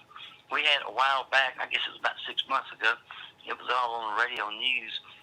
And we were out on the state line, South Carolina line, and somebody had tied up a horse, had his legs tied up, and they had violated that rascal. Jeez. And they were trying to, try to find out who it was that done it. Oh god. And had the farmers around here scared for the horses, scared for the cows and the chickens. Too much horsing around. Well, yeah, there's bestiality going on around here. Crazy. Well, how's the weather out there? Oh, the weather outside is Weather. nice. It's been kind of hot. Yeah, so far so good. We're pretty blessed out in California with weather. Y'all don't have the humidity. Y'all don't have the humidity like we do down south, do you? No, sir. No. They said you look like sea bass. Well, see, that makes a big difference. Sassy bass. It could be 80 degrees here, but with the humidity I know. I feel like it's on as high as it is, it feels a whole lot hotter. It's bad for your joints and your bones. Yeah, that's the only thing. I've never been out there, but I heard the humidity is nuts. Did you ever listen to that Mother's Finest I was telling you about, Trevor? That punk band, the Christian band? punk. Oh no. The punk rock band. You gotta send me a link or something. I forget. I leave. I don't know. I need to be reminded, I guess. Yeah. So Skip, what is? I know you've shared some things on Facebook, and what is your take on President Trump and the good and bad he's done? Well, Trump started out on fire, and he had done real good up to this coronavirus. And it seems like he lost all ammunition once this coronavirus hit. Now, there's been so much stuff brought out about Dr. what's his name, Fauci or whatever, Fauci, yeah. Fauci or whatever. Why in the hell has Trump still got him heading up the team or whatever, when there's been so many things exposed on him? And why has he still got him part of the plan, a part of the solution, when actually it's part of the what's wrong? I don't know. The only excuse I've heard, or that you could think of, is that he likes to keep his enemies close, and that it's so that they can self-destruct themselves and people can see it for themselves. But Yeah. I don't know. It's like it's hard to just bank on that, because meanwhile, horrible things are happening. Yeah, so like we're supposed to trust that, just let them keep acting crazy and taking away our rights, because in the end he's gonna grab them all and turn this around. It's just kind of, that's a lot to bank on. Well, this is what's going on now. A lot of talk's going on. Did you watch the press conference that when Trump said that he's taking that what's it called, that medicine? Hydroxychloroquine. Right. He told him that he's been taking it for about a month and a half, and now there's a lot of speculation. Well, why is he taking it? Because it's not a vaccine. It's only if you have the virus. So now they're speculating that he's got the coronavirus, and that's why he's taking it. That's the only, it really is the only thing that makes sense, because it's not preventative, it's a solution. Yeah, it is. You see what I'm saying? Yeah, I mean, why take it unless you need it? Right. It's not going. Taking it's not going to make you not get it. Taking it's only going to help you if you got it. So Exactly. why did he open his mouth and put that speculation out there, give people something to talk about? I mean, it could be to remind people that that is a better option than a vaccine, but at the same time, he had a press conference, I was telling Trevor, where Trump said, everyone who wants a vaccine can get it, and not everyone's going to want it. But as soon as Trump was finished speaking, one of his guys went up on the mic afterwards and said that they plan on giving the entire population a vaccine. So which is it? Is it up to us, or are they going to vaccinate everybody? All right. Well, look at this. When if he's been taking it for a month and a half, they've kind of backtracked and find out what he was doing when he started taking it. Well, he was still going to these visiting plants and talking to people, wasn't wearing a mask. There was a lot of issues about that. Well, we pretty much decided it's not a vaccine, it is a solution. So if he'd had it back then, why was he still going around people instead of self-quarantining himself? He should have self-quarantined right off the rip if he had it. Don't you agree? Yeah, but maybe, If he had it? but I don't think obviously I think that it's ridiculous to quarantine in the first place. It's not that big a deal in my eyes. It's another flu. So maybe he also is not an idiot and realizes it's not a big deal. Just, I don't isolate when I have the flu. I stay in if I feel not well and I can't go outside, but not because of other people. If I got to go to work, I'm going to work. You selfish bastard. Well, I agree with you 100% about the self-quarantining, and it's nothing but just another strain of the flu. I've been saying that the whole time. But if his people are saying it's more than that, and he's doing right opposite, if he's doing do like I say instead of what I do, then what kind of message is he putting out there? Exactly. Oh, stay at home, self-quarantine, but I can go out and do what I want to do. I don't have to wear a mask. Just do like I say, boy. Don't do like I do. Yeah, I think It's like a message he's putting out there. well, that's the problem. I think you're letting these people get away with, telling us to wear masks, that we can't buy and sell without wearing a mask, that they're going to arrest us if we go out to the beach. It's like, when is he going to say something? Like, I understand states' rights and that, he can't be a dictator, but come on, at least be vocal about it. How long do we have to wait for him to say something? Well, I got a few friends around here that's real big into this Q thing. You know the Q movement? Yeah. Yeah. You know what I'm talking about? I'm familiar with And the Q stuff. I bring up something about Trump, And then so you just got to be patient, Skip. It's all part of the plan. It's all part of the plan. He's playing 3D chess. Yeah. I'm like, what? And see, How much longer have I got to wait on this plan? See, yeah, exactly. And like when things pop out and it keeps being the same thing, it's like, Oprah got arrested, or Tom Hanks, all these things. They're like, oh, it's all part of the plan, and then nothing happens. So it's like, all right, how many times is this gonna happen? Where you gotta, it's gotta be revealed to be true. You can't just sit back, because then it looks like there's no credibility. It's all just a big conspiracy. And then the left especially is going to look at people like that and be like, you guys are nuts, tinfoil hat people. So I don't put the confidence in these few people that this plan we're supposed to be waiting on. I just don't understand it. I just don't get it. But I really don't get Trump being as vocal as he was in his campaign and up to this corona. He was a bulldog. He's pretty much like a chihuahua right now. He's barking a little bit, but he ain't really got the bite that he used to have. It's like but and I look at it this way too, though, Trevor. He's got pretty much the whole establishment against him. He's got the Democrats against him and the Rhino Republicans. I mean, he's pretty much a man, fighting a war by himself, if you look at it that way. Or want to look at it that way, because hell, who's he got on his side? Yeah. Who stands next to him? Yeah, I mean, he's surrounded by people who don't have our best interest. Like Jared Kushner, who I love to point out. Like, that guy has done nothing but, work against American interests.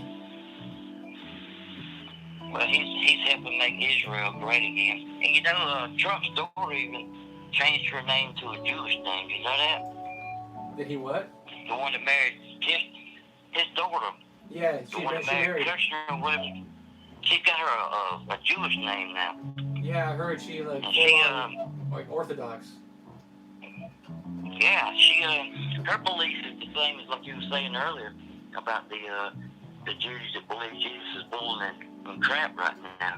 Yeah. I mean, she's not a Christian. She don't, and the majority of the Jews over in Israel are totally against the Christians. They don't have anything in common. Exactly. Nothing in common. It's like when people say that America was a Judeo-Christian country. This country was founded on Christian principles, not Judeo-Christian. Christian only. Judeo-Christian is an oxymoron. It don't even make sense. Exactly. What does Judea and Christian have in common? Nothing. Undoubtedly, they don't believe in the same God, because Christians believe that Jesus is the Son of God, and the Jews believe that he's not. He's just another man. So the beliefs don't line up together. So how can there be a Judean Christian? I mean, they don't ride down the same path. They go in opposite directions. So why you don't call yourself a Judean Christian? It don't make the people that say that don't even know what they're talking about. They just heard it enough from other people that they just go along with it. Exactly, that's the problem. No one digs into it. It's not I don't hate on Judaism, but it's just people are scared to even approach these subjects and be critical about it, and just hey, there are a few red flags here. Why are we why are we subject to this country? Why do we have to give them billions upon billions of dollars per year? Why is it illegal to criticize them in some places? And they have a dual citizenship, but their loyalty is to Israel, not the United States. And the Jewish lobby owns Washington D.C. And I don't know. It's like we work harder to make sure Israel is in better shape than we do our own country. Exactly. Like you said, we give them billions of dollars to them. They build their walls, do like they want to do, protect themselves. But we catch hell trying to build a little wall up over here. And let me ask you this, you might know it, I don't know for sure, but have we built any new wall, or have we just redone the old walls that was already up? I don't know. Have we built anything new? I just know that the majority of the wall completed so far was just replacement wall. That's what he asked. Yeah, so I know that they started some new stretches, but a lot of the work that was done was just replacing it. So it's not really extending the border or patching up those holes. Right. Well, I know, so I ain't been hearing anything in the news about the wall in a long time. Right? It's like a, Whatever happened to the wall going up? Yeah, I don't hear no Jesse show anymore. The wall's going up. Oh, the wall's going up. Oh, the wall's Yeah, going the up. wall's going up. You don't even hear it no more. Yeah, I mean, I like to believe it's true, but it's just so much that it's just like you look at how hard is it for our Congress and Senate to agree on helping Americans, but when there's a bill to benefit Israel, they all agree in 1 second, gets signed and passed, no questions asked. That's right. Well, look here, y'all have a good evening. I'm gonna go ahead and let y'all go. I'm trying to get to sleep, y'all. Oh man, I had a hard week this week. I used some of Trump's money and got me a stereo system to go in my truck. Nice. And I kind of got a little Jew blood in me. I hate to pay anybody for something I can do myself, but it's kind of hard getting around this doggone wheelchair. So I run me an ad in Facebook Marketplace. Yep. Looking for someone to put the radio in for him, the radio, the amp, and the speakers. And this old boy, he hit me up and said he'd do it, and we didn't need to discuss price. He said, I'll do it for you real cheap. He said, I need to make me a little money to get back down to Savannah. I said, all right. So I went and picked him up and brought him over here to work on the, put the stereo in and all. That was about 12 o'clock lunchtime. By 6 o'clock, he still hadn't got nothing done. Just sitting there reading the book, the instruction book, and my old radio's out, my new radio's still in the box. Everything's just out and open. And about 6 o'clock, I finally looked at him and said, look here, bud, I've given you plenty of time to get this thing done, and you haven't done anything but take the radio out, and haven't run any wires, haven't put any speakers in. I said, how about I just go ahead and give you a ride to the house? That pack of cigarettes I bought you, you just keep them, don't worry about paying me back. So I ended up giving him a ride back home. And the next day I tried working on it myself and hit them messed up the wiring kit for the amplifier. So I had to spend an extra $55 on that just so I could have something to work with. And that was about 4 days ago, and I finally got it tuned up today where it's working. Amazing. So it's been a hell of a week, man. I'll tell you no lie. Well, you know what the good thing is? You saw that he was not being honest. You stopped him. You were nice about it. You didn't hate him for it, and you got it done yourself, which is that's worth a lot more than having someone do it for you. Well, I'd rather do for myself. That way I know it's done right, instead of getting somebody else to do something. But the boy just didn't have it. I would have been embarrassed, Richard. I would have been embarrassed to tell somebody, yeah, I know how to put it in stereo. Yeah, for wire sure. up the amp and put these speakers and all in. And then get over there to do the job and look like a damn idiot just sitting there. I mean, I've been embarrassed to do that. I wouldn't have expected nobody to pay me.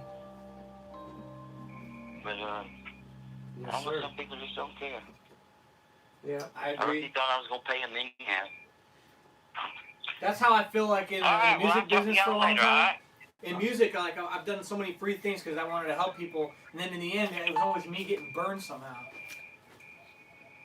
Yeah. Well, I should have realized when I had to go pick them up to come over here to do the job, then something wasn't right about that to begin with. But you live and you learn, shit. Right. Or you just go through it and you don't get nothing. Ha! But instead of getting angry about it, 10 years ago I would have got angry about it. And 10 years ago I was walking, I would have whooped his ass over it too. But Yeah. now, 10 years later, you think through things a whole lot more than what hell when I was younger. Yeah. Yeah. Because you don't want to lose. You'll lose your time, lose your patience, and lose your temper. Like you want to lose all those things. Right. But I appreciate you, Skip, man. Thanks for the support, bro. I appreciate y'all. Keep up the good work. You too, man. All right. Man, I don't know what time is it? It's only 10. Oh, damn. Well, I guess we could take one more caller. If anyone else wants to chime in before we start to... Still got a good number of guys hanging out. Thank you guys for hanging out this whole Yeah, time. thanks for, let's hear some of what people are talking about, because I don't get to read it. I'm just over here with my keys, just T had an play, interesting- monkey, he had- play! He said that actually Christian, the term Christian used to be kind of what do you say? It was an insult. The original name for people who followed Jesus or his teachings were the people of the way. I kind of like that. It sounds better. It is about the right way, only one way. So that's interesting. And then Matt says, in terms of the Trump thing, Matt's just saying, don't bank on it, and that you should just melt into the woods and the wilderness with a semi-auto 12 gauge, so you can shoot down the killer drones. Right? I mean, we are getting to that point. You've heard about the drones that can check your body temperature. Right. So imagine we already have drones that can drop bombs. What happens when they use drones on American citizens? If there ever is a need or there's a civil war? Right. You can't get in trouble for murdering a drone Yeah. if it's on your property. Unless they change that too. They're like, well, technically, the air is not your property. Good night, Omar. Black stepdad has to go watch his black stepkids. Oh, nice. Thank you, Omar, for calling. And who else? Let me see what else we missed.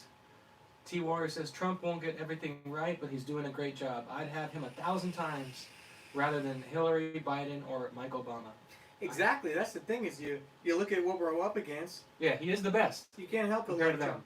But I also don't see any other conservative, Republican, right-leaning presidents that are going to go up against him. It's only going to be Democrats. Like, where's the Republican people that are like, oh, I'm better than Trump or whatever? They don't Right. exist. It's like, what the heck, man? Like, where's everyone else with a backbone and a spine to talk openly? Like, I think we all like how Trump is blunt. He just tells you like it is. He doesn't get angry. So it's hard not to like that. Those are very strong qualities. It's just, what about all these little loopholes that are hurting the American people and the American workers? What's going to happen with that? What about our freedoms? I hope to God there is a plan, but I'm not going to expect it. So for the meantime, I'm going to be critical of his lack of action. And the wall needs to be done. Should have been done already. Exactly. He is the best to choose from. He was the one chosen for you to say that, says Matt. And maybe. Drones programmed with a little shade charge that gets you in the head. It's what? He said there's a TED Talk episode talking about drones that have a little shade charge that will hit you in the head.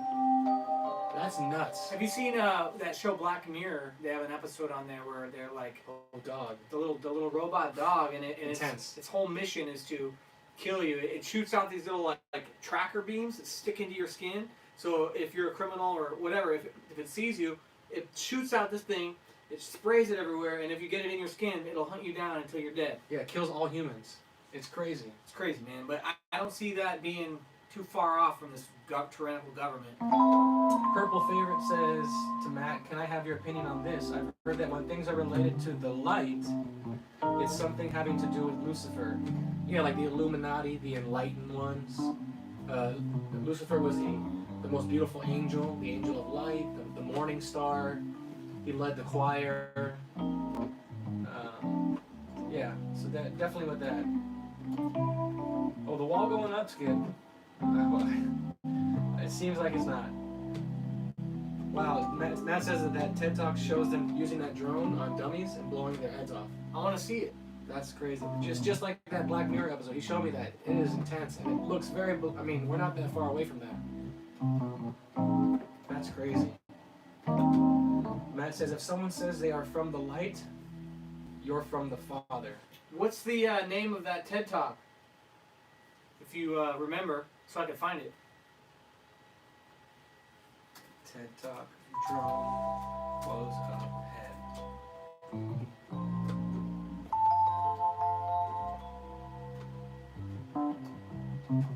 Mind-blowing drones.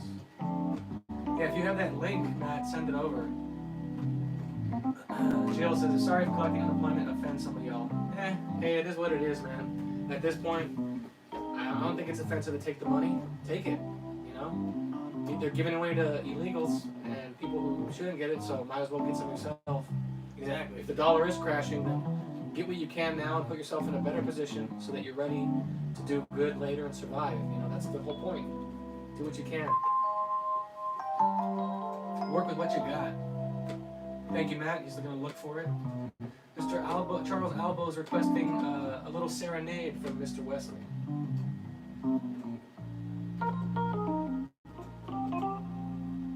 What song?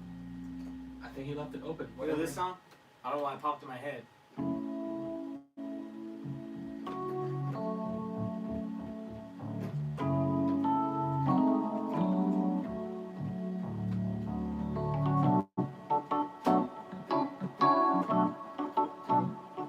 You said light.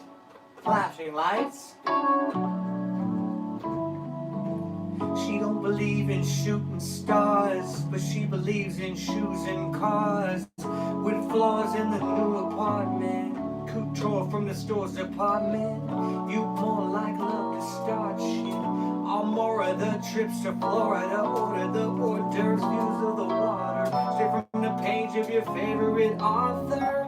And the weather's so breezy, man, why can't life always be easy? She in the mirror dancing so sleazy. I get a call like, where's Trouble Wesley? They try to hit you with that order wafty, till I got flashed by the paparazzi. Good thing the super chat's got me. But as I recall, I know you love the show. I never thought that you would take it this far. What do I know? Flashing lights. What do I know? No.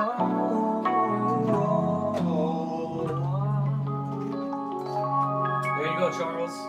He sent you a big heart. Gee whiz. Pause. Yeah, Matt has a good point. He said in terms of Jill, or our buddy Bill, taking the unemployment, he says, what'd you Bill? Bill? But I hear a wife saying that, an older lady, she's like, Bill, to her husband. Bill, I told you, Bill. Well, basically he said just use it for something good. Take the money. Don't make a savings account out of it, but put it towards something useful. But who says what's, the government is the only thing that says what's essential or not, though. You know that, right? Yeah, but if you're gonna get $4,000 a month, go buy land, buy guns, buy. Dude, I need to apply and figure out if I can get this, because if I can start stacking from that, I need $4,000 to, a month. man. That's a good amount of money just to save, and I'll help get that RV too. Yeah, before the money's worthless. Smitty, thank you for the super chat. You know, Smitty is definitely not. Thank you, Schmitty. Shitty. This song for you, Schmitty. Definitely not shitty. My man Schmitty. Super chats a litty. Hundreds and fifties. Schmitty. Schmitty. Schmitty. Another super chat from Lin Chen. Thank you, Lin Lin Chen. Chin. Thank you so much for the super chat, Lin Chin. You are the best.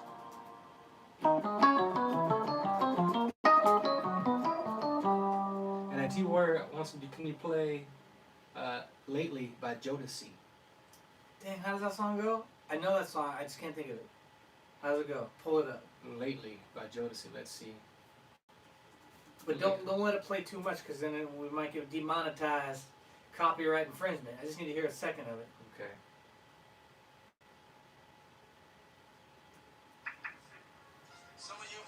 This is the live version? Let me forward it a little bit.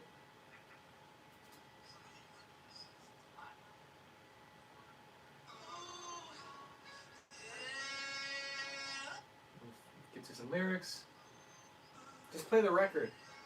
It's hard to hear it in this live version. Alright, stop it. Oh, that's Stevie Wonder, not Jodeci. I don't never learn this song, actually. It's like...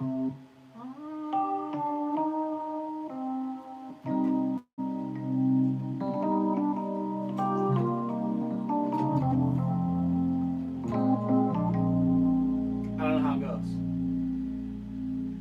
I'm pretending I know. I don't know.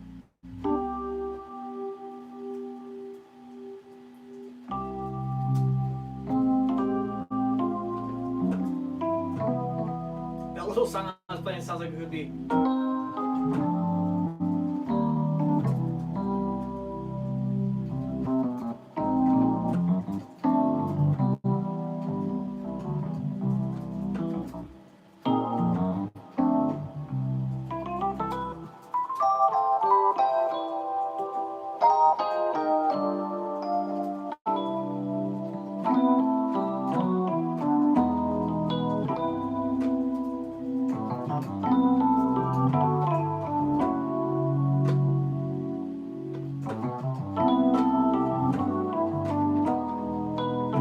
You know that song?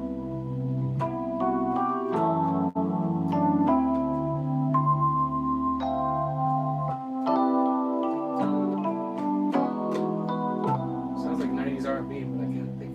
Can't place it.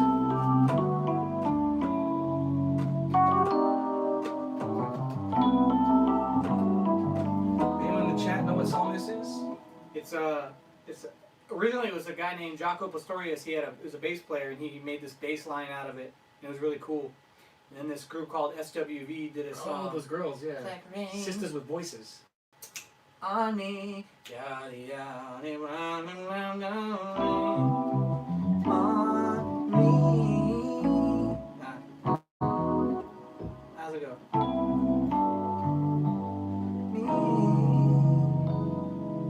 That's crazy. That was an old group. Mister's in the chat. What's up, Mister? Matt says if you want to learn how to make strawberry jam, check out his YouTube channel. Yeah, Matt. He knows how to make maple syrup, jams. Yeah, you need to get a jingle, bruh. Come on, man. You need some maple syrup and strawberry jam jingles. Yeah, little catchphrase for Matt's magical maple syrup. How would it go? Go.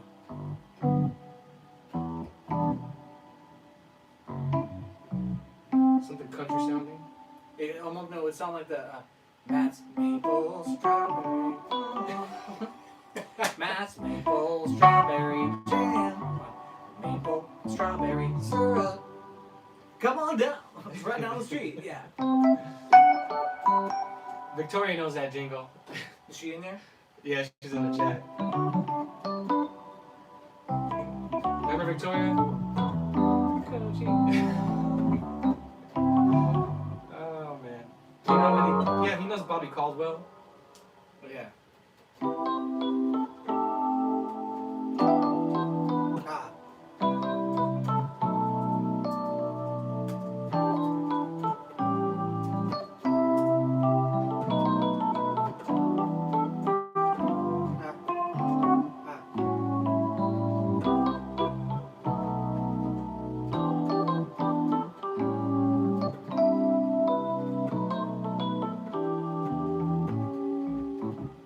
Guess you wonder where I've been.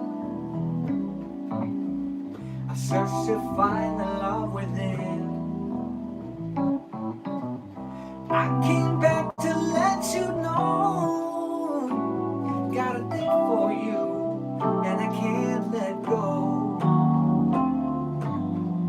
My friends wonder what is wrong with me, but I'm in a daze from your love, you see.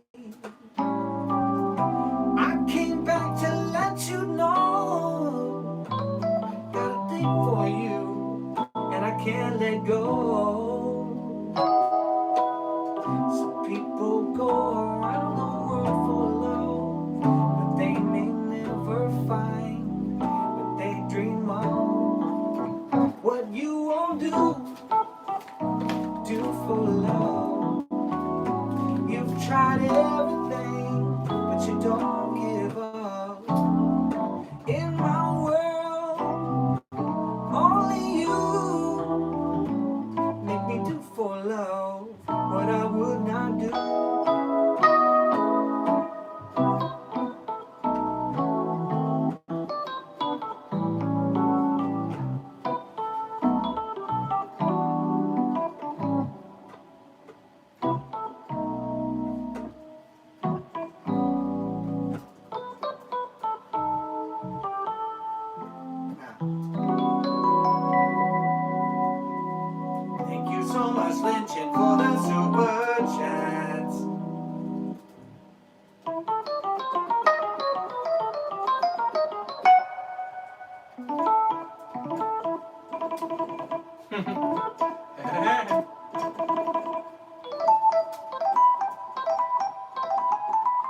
Corn Pop, better late than never.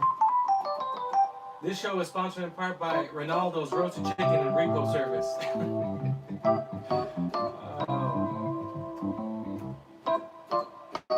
That could be Matt's little country jingle. Come get your strawberry jam. A maple syrup and strawberry jam. Wham bam. Thank you, ma'am.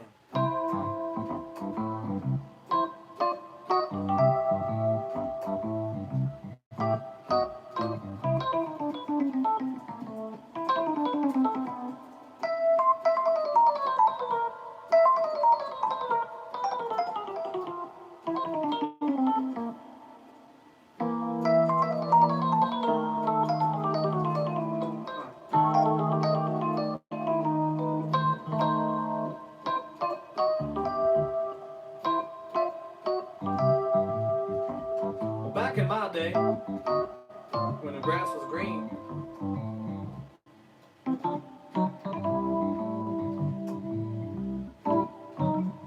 Here on Matt's Maple Syrup Ranch, we only source the finest maple syrup this side of Mississippi.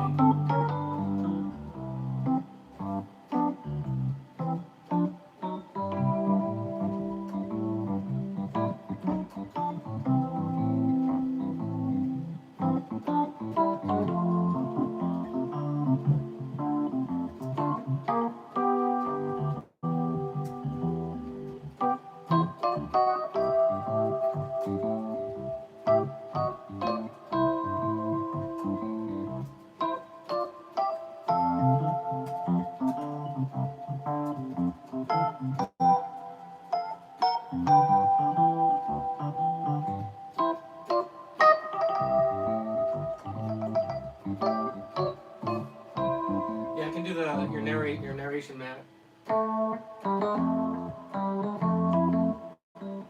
Here at Kruger Family Farms, we believe in only the finest maple syrup this side of the Mississippi. We source it from healthy, big, beautiful trees.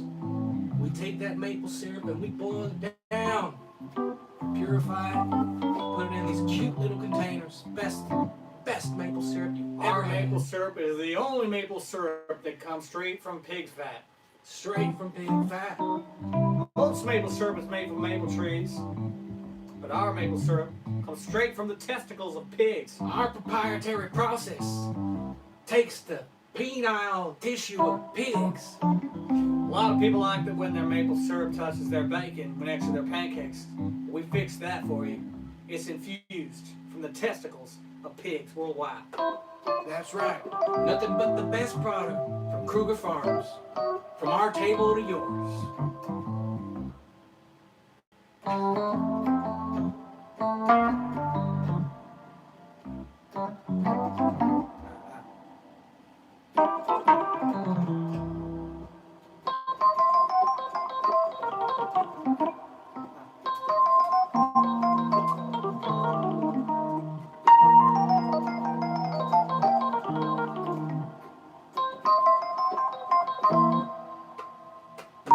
Mystical testicles.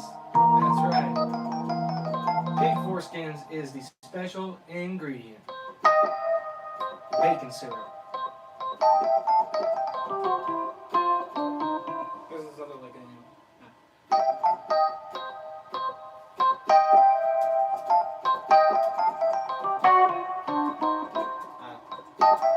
How's it go?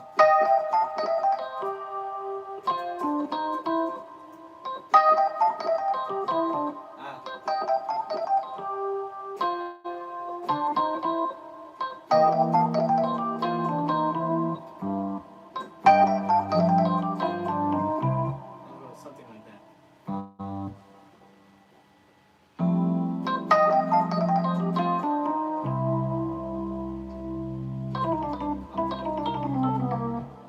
Come on down.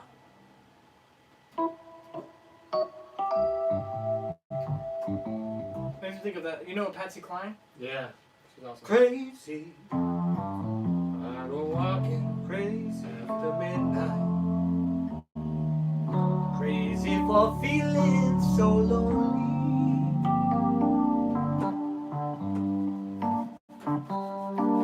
I'm crazy, crazy for feeling so lonely.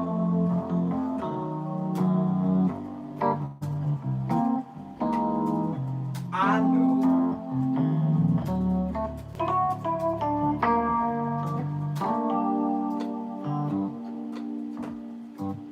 Crazy for trying, crazy for running, and I'm Matt Kruger. There we go. This will be our last call for the night. Oh, it's Mr. Kruger himself. Call from. Look who it is. Dun, dun, dun. To accept, press 1. Welcome to the show, Mr. Kruger. How y'all doing? I'll close it out tonight. Yes, Someone sir. else was going to pick the There phone. he is. And What Peach you guys up 45. to? How you Other doing, than Mr. house Kruger? arrest, wearing kitty masks to Costco, and making sure you're 6 feet apart from people and not allowed to the beach. And not allowed to go sit in church, but hey man, what y'all up to? Exactly. It's all backwards. Yeah, I put on my Facebook. It's like I go to the store. The loudspeaker says, "Make sure you practice, social distancing and 6 feet and all this stuff."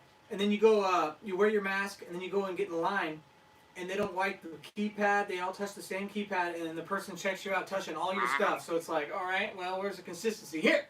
What do we have ourselves here? That's right. Yeah, it's a little nutty. It was like that at the Lowe's. Had the water heater went, so I had to get a new water heater. So I went up to Lowe's because Menards is making you wear a mask. So anyway, went to Menards and got it. There was no one following that.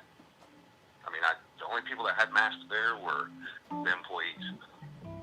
And then they only put them up over your nose if you looked at them.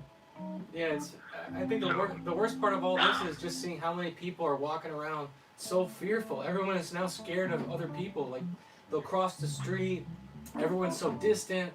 They look at you like you have like boils on your face. It's just terrible what it's done to people, and how it's kind of destroyed like social interactions. And will it ever go back to being the same when they lift all this nonsense?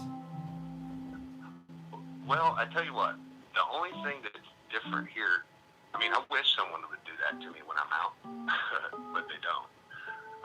Here it's worse. I wish they'd open everything back up. They all go back to work or something, because it's hard for me to get through town with all that dang traffic.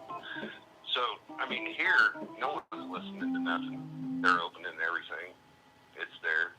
So I don't experience or see any of this here, because I avoid Indianapolis, of course. So, it's still kind of surreal for me, even, because I get up and no one, I mean, I might see 5 cars go down my road, right, in a given day. So, nothing's really changed here. And then even in town, I mean, it was inconvenient. You couldn't go sit down and eat someplace, but, now everybody's open, and now everybody's got that free money. Everybody's at Walmart, Costco, still looking for toilet paper. Ha! So, I mean, I still can't find yeast. Man, I've been looking for yeast for 2 months now. I know a few girls. Yeah, I'm not talking about that. I mean, I'll do the unleavened bread before I go that far. I mean, so, I mean, it's just, the simple basics. I mean, you go in, you're only allowed to buy 2 loaves of bread. Okay, well, I got 4 teenagers in my house. 4 loaves of bread, man, that's like breakfast, really. So you got to know how to make bread. So, but you can't find the yeast. Are you getting that? Are you making sure that you're a true racist and getting that white Wonder Bread? Yeah, man, I'm not eating wheat bread. No, stuff's nasty. Anyway, no, I don't really do much bread, but yeah, what do we buy? I don't know. I'll tell you. Yeah, it's interesting, man. Like, Very white. Sunbeam, whole-grain white. That's what it is. Anyway. Well, when you're only allowed 2 loaves, and then what? Go to the grocery store now. You can only buy 2 packages of beef. I have my stepdaughter works the drive-thru at Wendy's. Now she's worked through all this in the drive-thru. So at Wendy's, they ran out of beef. They were only selling chicken for like 2 days, and then now they got some beef in. But you can't get a double or a triple. You only get a single. really? They're limiting So I the was burgers? thinking, so this is how you do that. So you go up, you order a no-carb burger with no cheese, and then you order a single. And then you ask them if they could put that other patty on their sandwich before they eat it to you. So you know, there's ways around all this garbage. But That's why you know yeah, it's bull, pretty because scary. there's ways around it. People know, and it's just like it's politically Right. correct. It's bull crap. Well, no one's really suffering. I mean, if they're suffering, they're stupid because they want to be suffering or want to be a victim. Yep. I mean, I haven't seen any overflowing hospitals.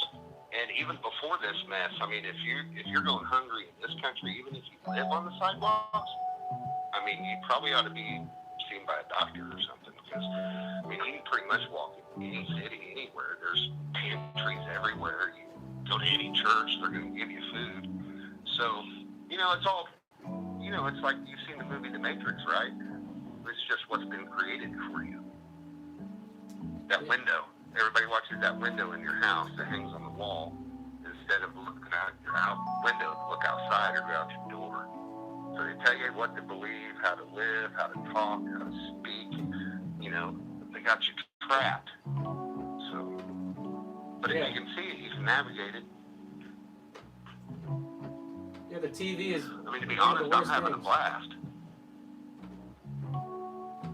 I mean, is that wrong to say? I'm not enjoying it or disenjoying it or whatever you want to call it. But I mean, I don't know. It doesn't seem to be messing with anybody good. You guys? Well, out here, I mean, like I said, the only thing I've noticed is just how crazy people are acting. They'll cross the street with their baby sooner than they just walk right by you on a sidewalk. Like the nonsense and how they've given into it, and like no one trusts anybody. It's just that's what's kind of sad to see, and I don't think that's gonna go away completely when they do lift this stuff. I think they've done more damage to people and, you know, and made them more fearful than they already were. Well, I really don't see it going away until some cities burn, to be honest with you. Yeah, I don't I see. don't like it's just- saying that. I don't want to say it. You know, it's not that I believe it. It's just, yeah, no. I mean, if you look back, I mean, Kent State, they killed a bunch of college students on a protest, and no one stood up then. Yep. So, and that was in the 60s. I'm pretty sure no one's going to stand up now. And if they do, they're going to be Ruby Ridge, Yeah. David Koresh, Yep. Waco, Texas, know, Ruby Ridge, Timothy McVeigh, Lavoy Finicum. Unabombered. Yeah, they're going to be a terrorist. They're And, going to be something. and that's exactly You know, what there's not enough. that's what it's kind of coming down to. Like when I brought up that article to Trevor in the beginning of the stream, was if they're going to start placing white nationalists on the top of their, you know, most dangerous, highest alert group, and just not care about Al Qaeda, which throws gay people off roofs and beheads Christians. I mean, it shows you what the plan is. That if once these people have full power, you know, they're going to come after Christians like they did in the old days. You know, you'll be arrested simply for being a Christian. Because with this currency change too, the new currency is going to be compliance. You know, the dollar's going under, so what's left? Oh, the government. Your I'm currency telling will be everyone all will, digital. everyone will be a Karen, and that'll be your currency. You get points for turning in the Christians. Right. Oh, I know how it is. And what you were saying about the loudspeaker, have you seen that movie 1984? I read I'm the pretty book. sure it's the same voice. They're pumping over in Lowe's. I'm pretty sure, because it stopped me dead in my tracks. Yeah, it's I'm pretty. like, It's crazy. wow. it's like slowly getting people used to, like, I mean, you start looking at all the behaviors. One, they're getting used to for people to wear something, wear something in exchange to buy and sell. Like Trevor says, compliance. If you want to buy and sell, you got to be compliant. And then the contact tracing and ratting people out. Now they're getting people conditioned to turning people over to the state. So it's just a matter of time before it just becomes like just outright instructions to, go ahead and call this number to turn in any white male Christians, any nationalists, any patriots, anyone who's a threat to order. We're not that far off. So that's the only thing that's I think people aren't realizing, and you should be ready for that. God forbid it happens, but if it does, I'd rather be ready. Well, I don't know if you can ever be ready for that thing, for whatever may come like that. Because it's like myself here. Yeah, we got food. It's stored. We've got plenty, to protect ourselves and whatnot. But, if it gets down and you got to bug out, you can't carry it all and take it with you. And I'll leave it all. I don't care. I got it once, I can get it all again. But you got to be alive to do that. Exactly. So, it's like, if you think about it, the banks, every war is a banker's war because, it's like capitalism. It's an ism. That means it's no better than communism or socialism. It's a freaking ism. Patriotism is an ism. It's one thing to be a patriot, but it's one thing to be all caught up in patriotism. Right. Well, it's just like anything. You can't. Just like people who are blinded by Trump because he's Republican and he's the president. They're caught up in the emotions of that, and they can see no wrong, and they're not seeing some of the red flags that were raised in the last 4 years. It's the way he talks. It's the way he speaks, because he speaks like Reagan did, and men from the 50s or 20s. Right. That's how he speaks, and this country hasn't heard that since Reagan. Yep. And then it was a little weak too with Reagan. It was polite, but he would say his piece. But Trump, he'll come right out like if it was you or I, in the locker room. So I think you're right. He's got everybody enamored, but that's his job. I would like to see him stand up, but I think with this COVID thing, I don't get it. I could get it if Epstein's not dead, witness protection, or whatever this is. I don't buy the Q crap for nothing. Alex isn't really even hitting it real hard, so something's going on. Yeah. But, so I just look at it like everything that they allow on the air, you just stick with cooking shows on PBS. Yeah, it's They crazy don't because talk politics. we're in the middle of what is shaping up to be a Great Depression, but everybody is they're blind to it. All they can think about is COVID-19. Right, but this ain't a depression. A depression is when you don't have food. There's more food than ever. The only people that are running out of food are the restaurants. And I'll tell you why, because the restaurants are the ones that sign contracts with these big, one of the big five, ConAg, or whoever the others, Smithfield. There's five. And so they sign contracts ahead of time, years in advance even. These restaurant chains do. So when that gets disrupted, they lose out. So what they're showing on the news of the farmers dumping milk, breaking eggs, slaughtering animals and throwing, burning them, those are those factory farms. That's more like sharecropping. Those folks that produce chicken and all these other big companies, pigs, and those guys, they don't own anything. They got $1 million in debt because they got to fork the money out. Well, what it is the company will come in, give you the chicks. You got to get the chicks from them. You got to buy the feed from them. They got to be a certain weight. It's got to be perfect. And then when it comes time for those chickens to go to market, which is 8 weeks, okay, imagine that. You're eating something that just hatched out of an egg, and in 8 weeks, that thing can't walk. 8 pounds in 8 weeks. That's crazy. Not genetic engineering, selective breeding. Yeah. But I'm telling you what, the chicken you eat in the store, that does not taste like chicken at all. Yeah, it's a lot of it's just we're removed from natural farming methods. I don't know if you've seen it. There's a documentary I saw years ago. That free range chicken that they sell in the store. stores, it's marked free range. Yeah. You know that you could have 50,000 birds in a barn and only give them a 4-foot fenced-in window to where they have the choice to go outside. That's what free-range chicken is. Exactly, just like If you don't organic. believe me, go look it up. Yeah. Don't believe me, go look this stuff up yourselves. No, yeah, same thing with But organic. and that chicken farmer, You can label something organic, Yeah, but but- it can be only partially organic. well, in order to make that organic label, they'll allow 95% of it to be organic, but then if you go and look, they'll add those chemicals in. But, legislation, they passed it, they changed the definition of the word, it means this, it means that, It's how the politicians talk. That's how, when you read your labels, if it's got more than 5 ingredients, you don't need to eat it. If you can't read the ingredients, put it back on the shelf. Exactly. Seriously. Which is the entire center section of the grocery store. Which is pretty much the whole section at every grocery store. Yeah. You can go in there, but you really got to look. About 5%. You can get everything you need in the grocery store and not get your dyes and not get everything. So, me, I don't have nothing to do, so I just grow all my own stuff. I don't buy the strawberry jam at the store. We'll make it. And we bought the strawberries at the store, but they were from California. Hey Matt, how much was that? I guess it's like is it an evaporator that you use for the maple syrup when you're processing it? How much was that setup? Well, that setup, I'll tell you.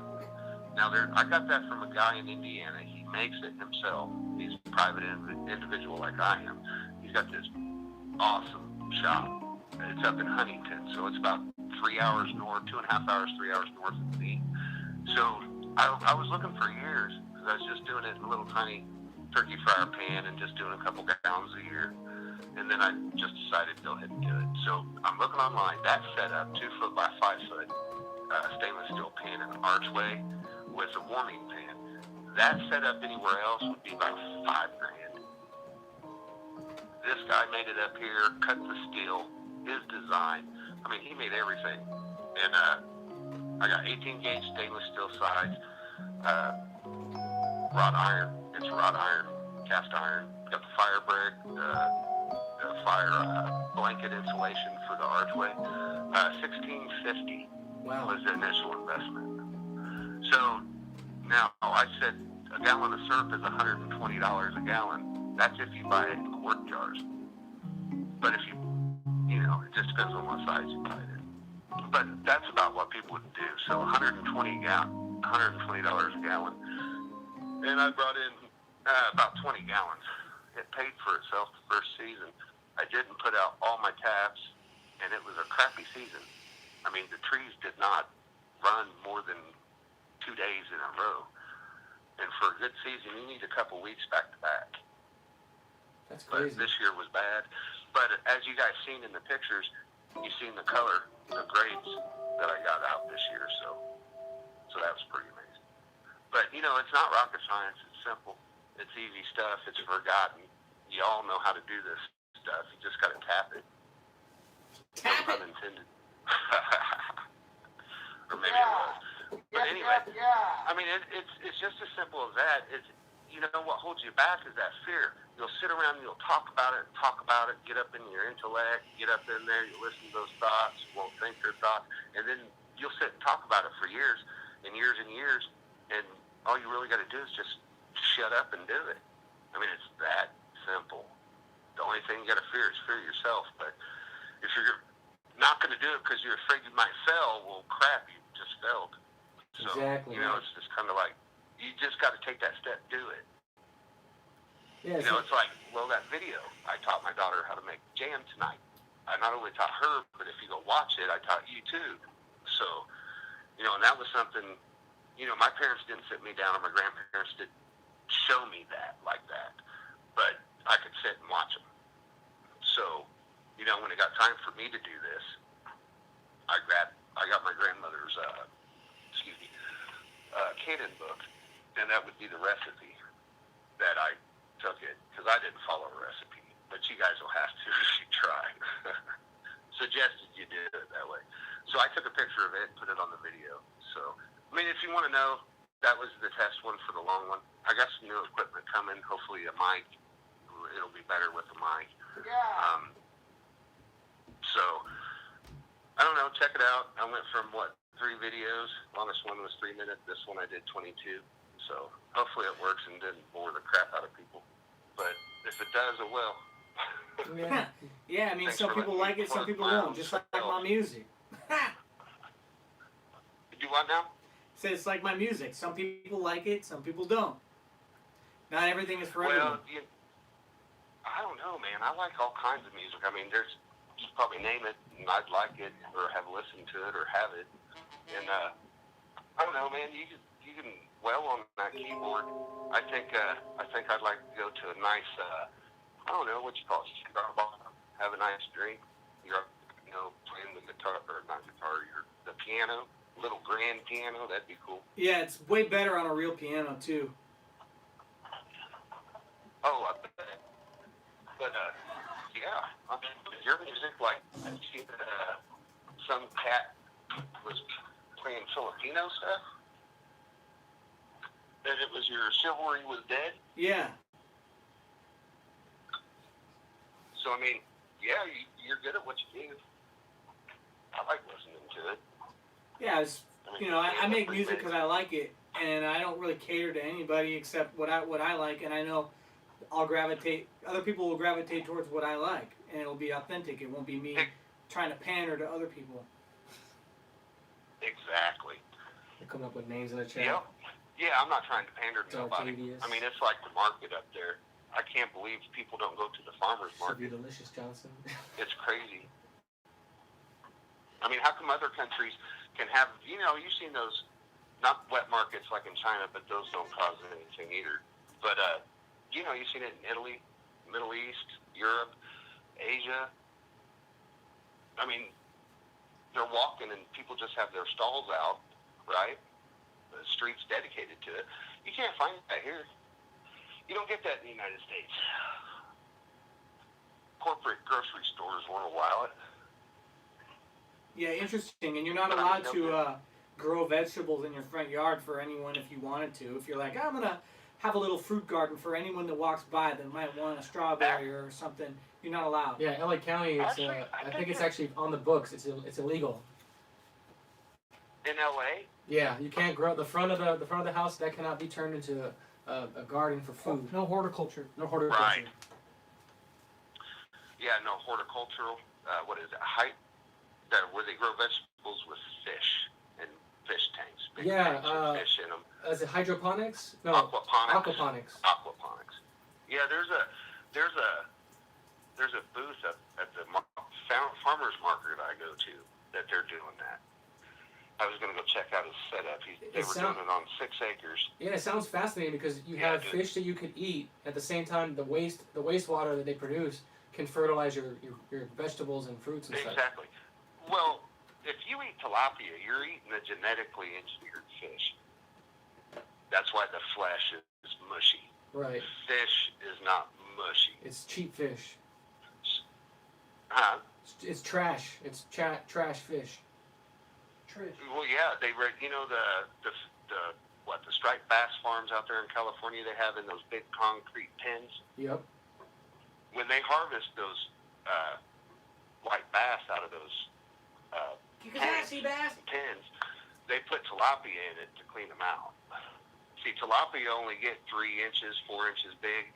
You got to genetically alter them, sterilize them to get them that big. That's crazy. Don't believe me? Go look it up. When they first were introduced into this country, they were marketed as catfish until the U.S. catfish farmers went to court. It took them like 4 or 5 years to get that changed. I mean, the tilapia, you've seen them probably. They don't look like no catfish because they're not. Exactly. I think But anyway, it'd be now so. I mean, if more people, like if every front yard in LA was full of food, vegetables and fruits, I mean, it would change everything. It would change people's eating patterns, health ratings would go up. I mean, it's amazing what you can do when we do it ourselves. It would also change people's idea of stealing because it's like they wouldn't, it's like, oh, if you want to take it, and then of course there'd be those greedy people that would want to take more than whatever. Of course. I do see around the neighborhood sometimes there's these little like public library things where they have a book like a little section where people can, they put free books in there and then they return it in good faith. I like stuff like that where they give you the opportunity to do something cool and communal like that. That's why I'm not a fan of Right. taxes, because there's no opportunity to give from the heart. They taxation force you is to theft. take it from you instead of letting you have your money and then you decide what you want to do with it. Exactly. Yep, pretty much. It'd be nice to taste some freedom and liberty. I mean, everything we got to do, we got to jump through a hoop. You got to jump through a hoop to buy a car. Got to jump through a hoop with the state, pay your pittance to them just to drive on the roads that your taxes paid for. You got to jump through a hoop, pay the pittance just to get married. I mean, we're paying to use our rights. Right. I mean, it's like in Indiana, we have open carry, concealed carry whatever the freak you want. All right, just don't go into a school. Well, you have them in the car on the school property now, but what good does that do? So, yeah, we're just screwed. But I mean, the country's not coming back. It's gonna break. I don't know what it's gonna do, but Rome never came back. I mean, when Greece invented the republic way, once it went, Greece has never been a republic since. Italy's never been a republic. They can call themselves a republic, but they're a true democracy. And you don't want a democracy. I mean, Trump won't even call it a republic. I mean, everyone calls it a democracy, but no, we're not. We were never a democracy. We were never founded as a democracy. We didn't turn into one. They're trying to turn us into one. And once they do, it's done. I mean, here's your democracy. There's 4 wolves and a sheep, and they're voting on what's for dinner. And that is exactly what the Electoral College stops from happening. If we went by the popular vote, that's your democracy. It doesn't work that way. The Electoral College is important. Once it's gone, Oh yeah, it's over. then your democracy, you're over. It's And over. what It'll have be- the Dems been It's gonna crying be mob about? rule. Yeah. So, I mean, you got judges legislating from the bench. You got, so, I mean, my suggestion is just do what you can and what's set in front of you, just be. If you're born again, you will have no fear. You won't want to go fight for a republic. You won't want to go try to do this or do that. Because it's kind of like, back with the slaves, you just, back in the day with slaves and indentured servants or these people or whatever, God always said, you just have to, you endure your hand that you're played, whether it be the slave, whether it be the ruler, wherever you end up in life, there you are. So you just need to do what's set in front of you. Not hate it, not despise it, just do it. I mean, look how they live in China and North Korea. People are just doing it. And then in America, good Lord, so much waste. Yeah, that's why I'm Yeah, looking. feed the Like I told you, I world. want to go towards. I want remote land. I want something that's out like an hour to an hour and a half outside of a city. Not a major city, but something that would, I can store up supplies, come visit, and, socialize, but far enough away that if it does get worse, which it probably will, I have land to live off of, and that's why I'm looking towards the north. Alaska's looking mighty fine, actually. It is. The only thing I just feel weird is that you're surrounded by Canada and Russia, I know there's lots, Alaska's so big, man, that you just disappear out in those woods. Yeah, no. You'd be fine. Yeah, That's such a big state. Yeah, That's I'm a looking at monster state. Idaho. Idaho's nice. Utah already has a gold currency Probably that is expensive. used in the state. Yeah, I've heard about that. They got a gold-backed dollar that they use in Utah. We can pay our state taxes in gold coin and silver coin here.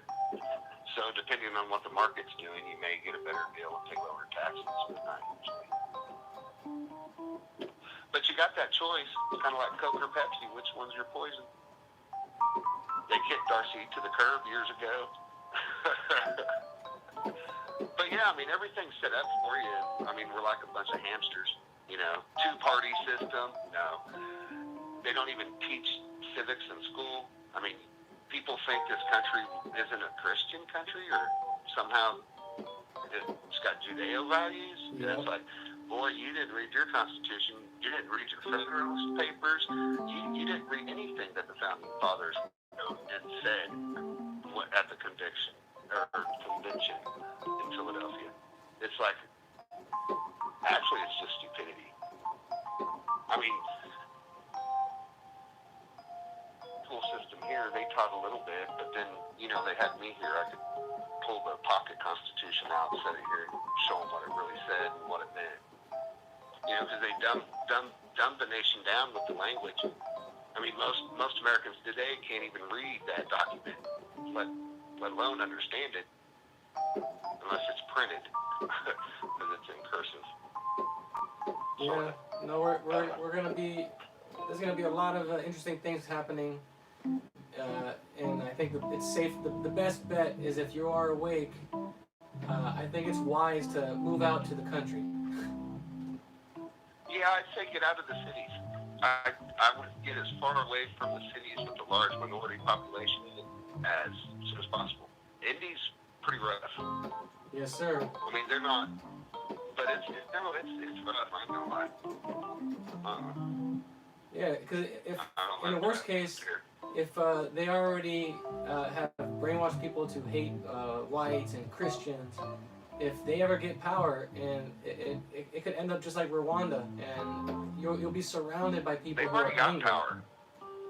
Yeah. It's not if they get the power; they've already got it. That's what. See, here's another way to look at it.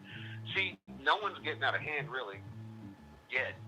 Yeah. But the people that do, they're going to be gone quick. So if you can just endure it, things are going to change. I don't see them coming and taking the guns, but then again, they probably will try. And if that doesn't set it off, nothing will. And these people that say, well, if they come from my guns, I'm going to go bury it. Okay, that's going to do a lot of good. Go bury it. Let's just give it to them. I mean, that's retarded. Why would you bury it? Yeah, I definitely would keep I keep them hidden somewhere. Like that. I mean, I don't have a death wish, but I've just got this thing that, no, you ain't going to rule over me. Nope, not going to happen. I have never complied with anything in my life, and I'm not going to start now.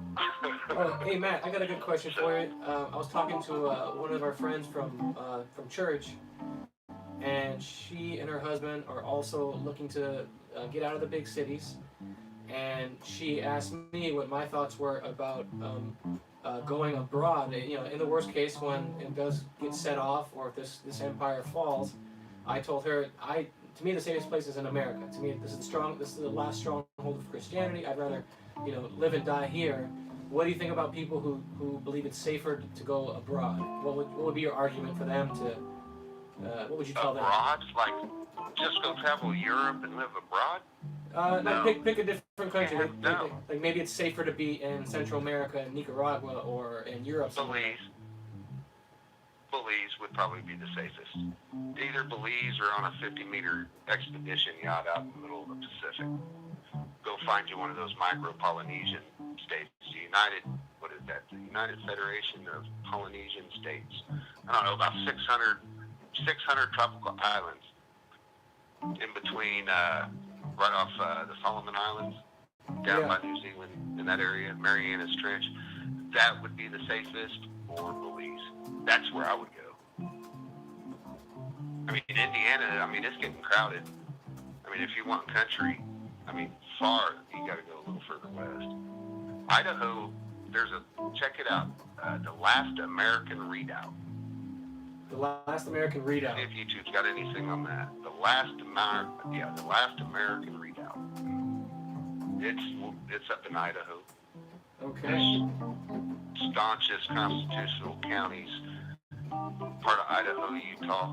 It's where the Bundy boys went. Exactly. That's why my money's on Idaho. You gotta dig for it. You gotta dig for the information. So. Yep. That's why I want to go there. Not gonna, you can't go search for it now.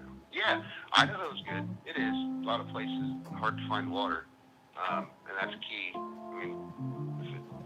The ground's not gonna lifted up some water and it's pretty dry. Yeah, Not all of it, but that's why I told you I found that. but you can find that- water in the desert. I found that 60-acre lot for about 150 grand.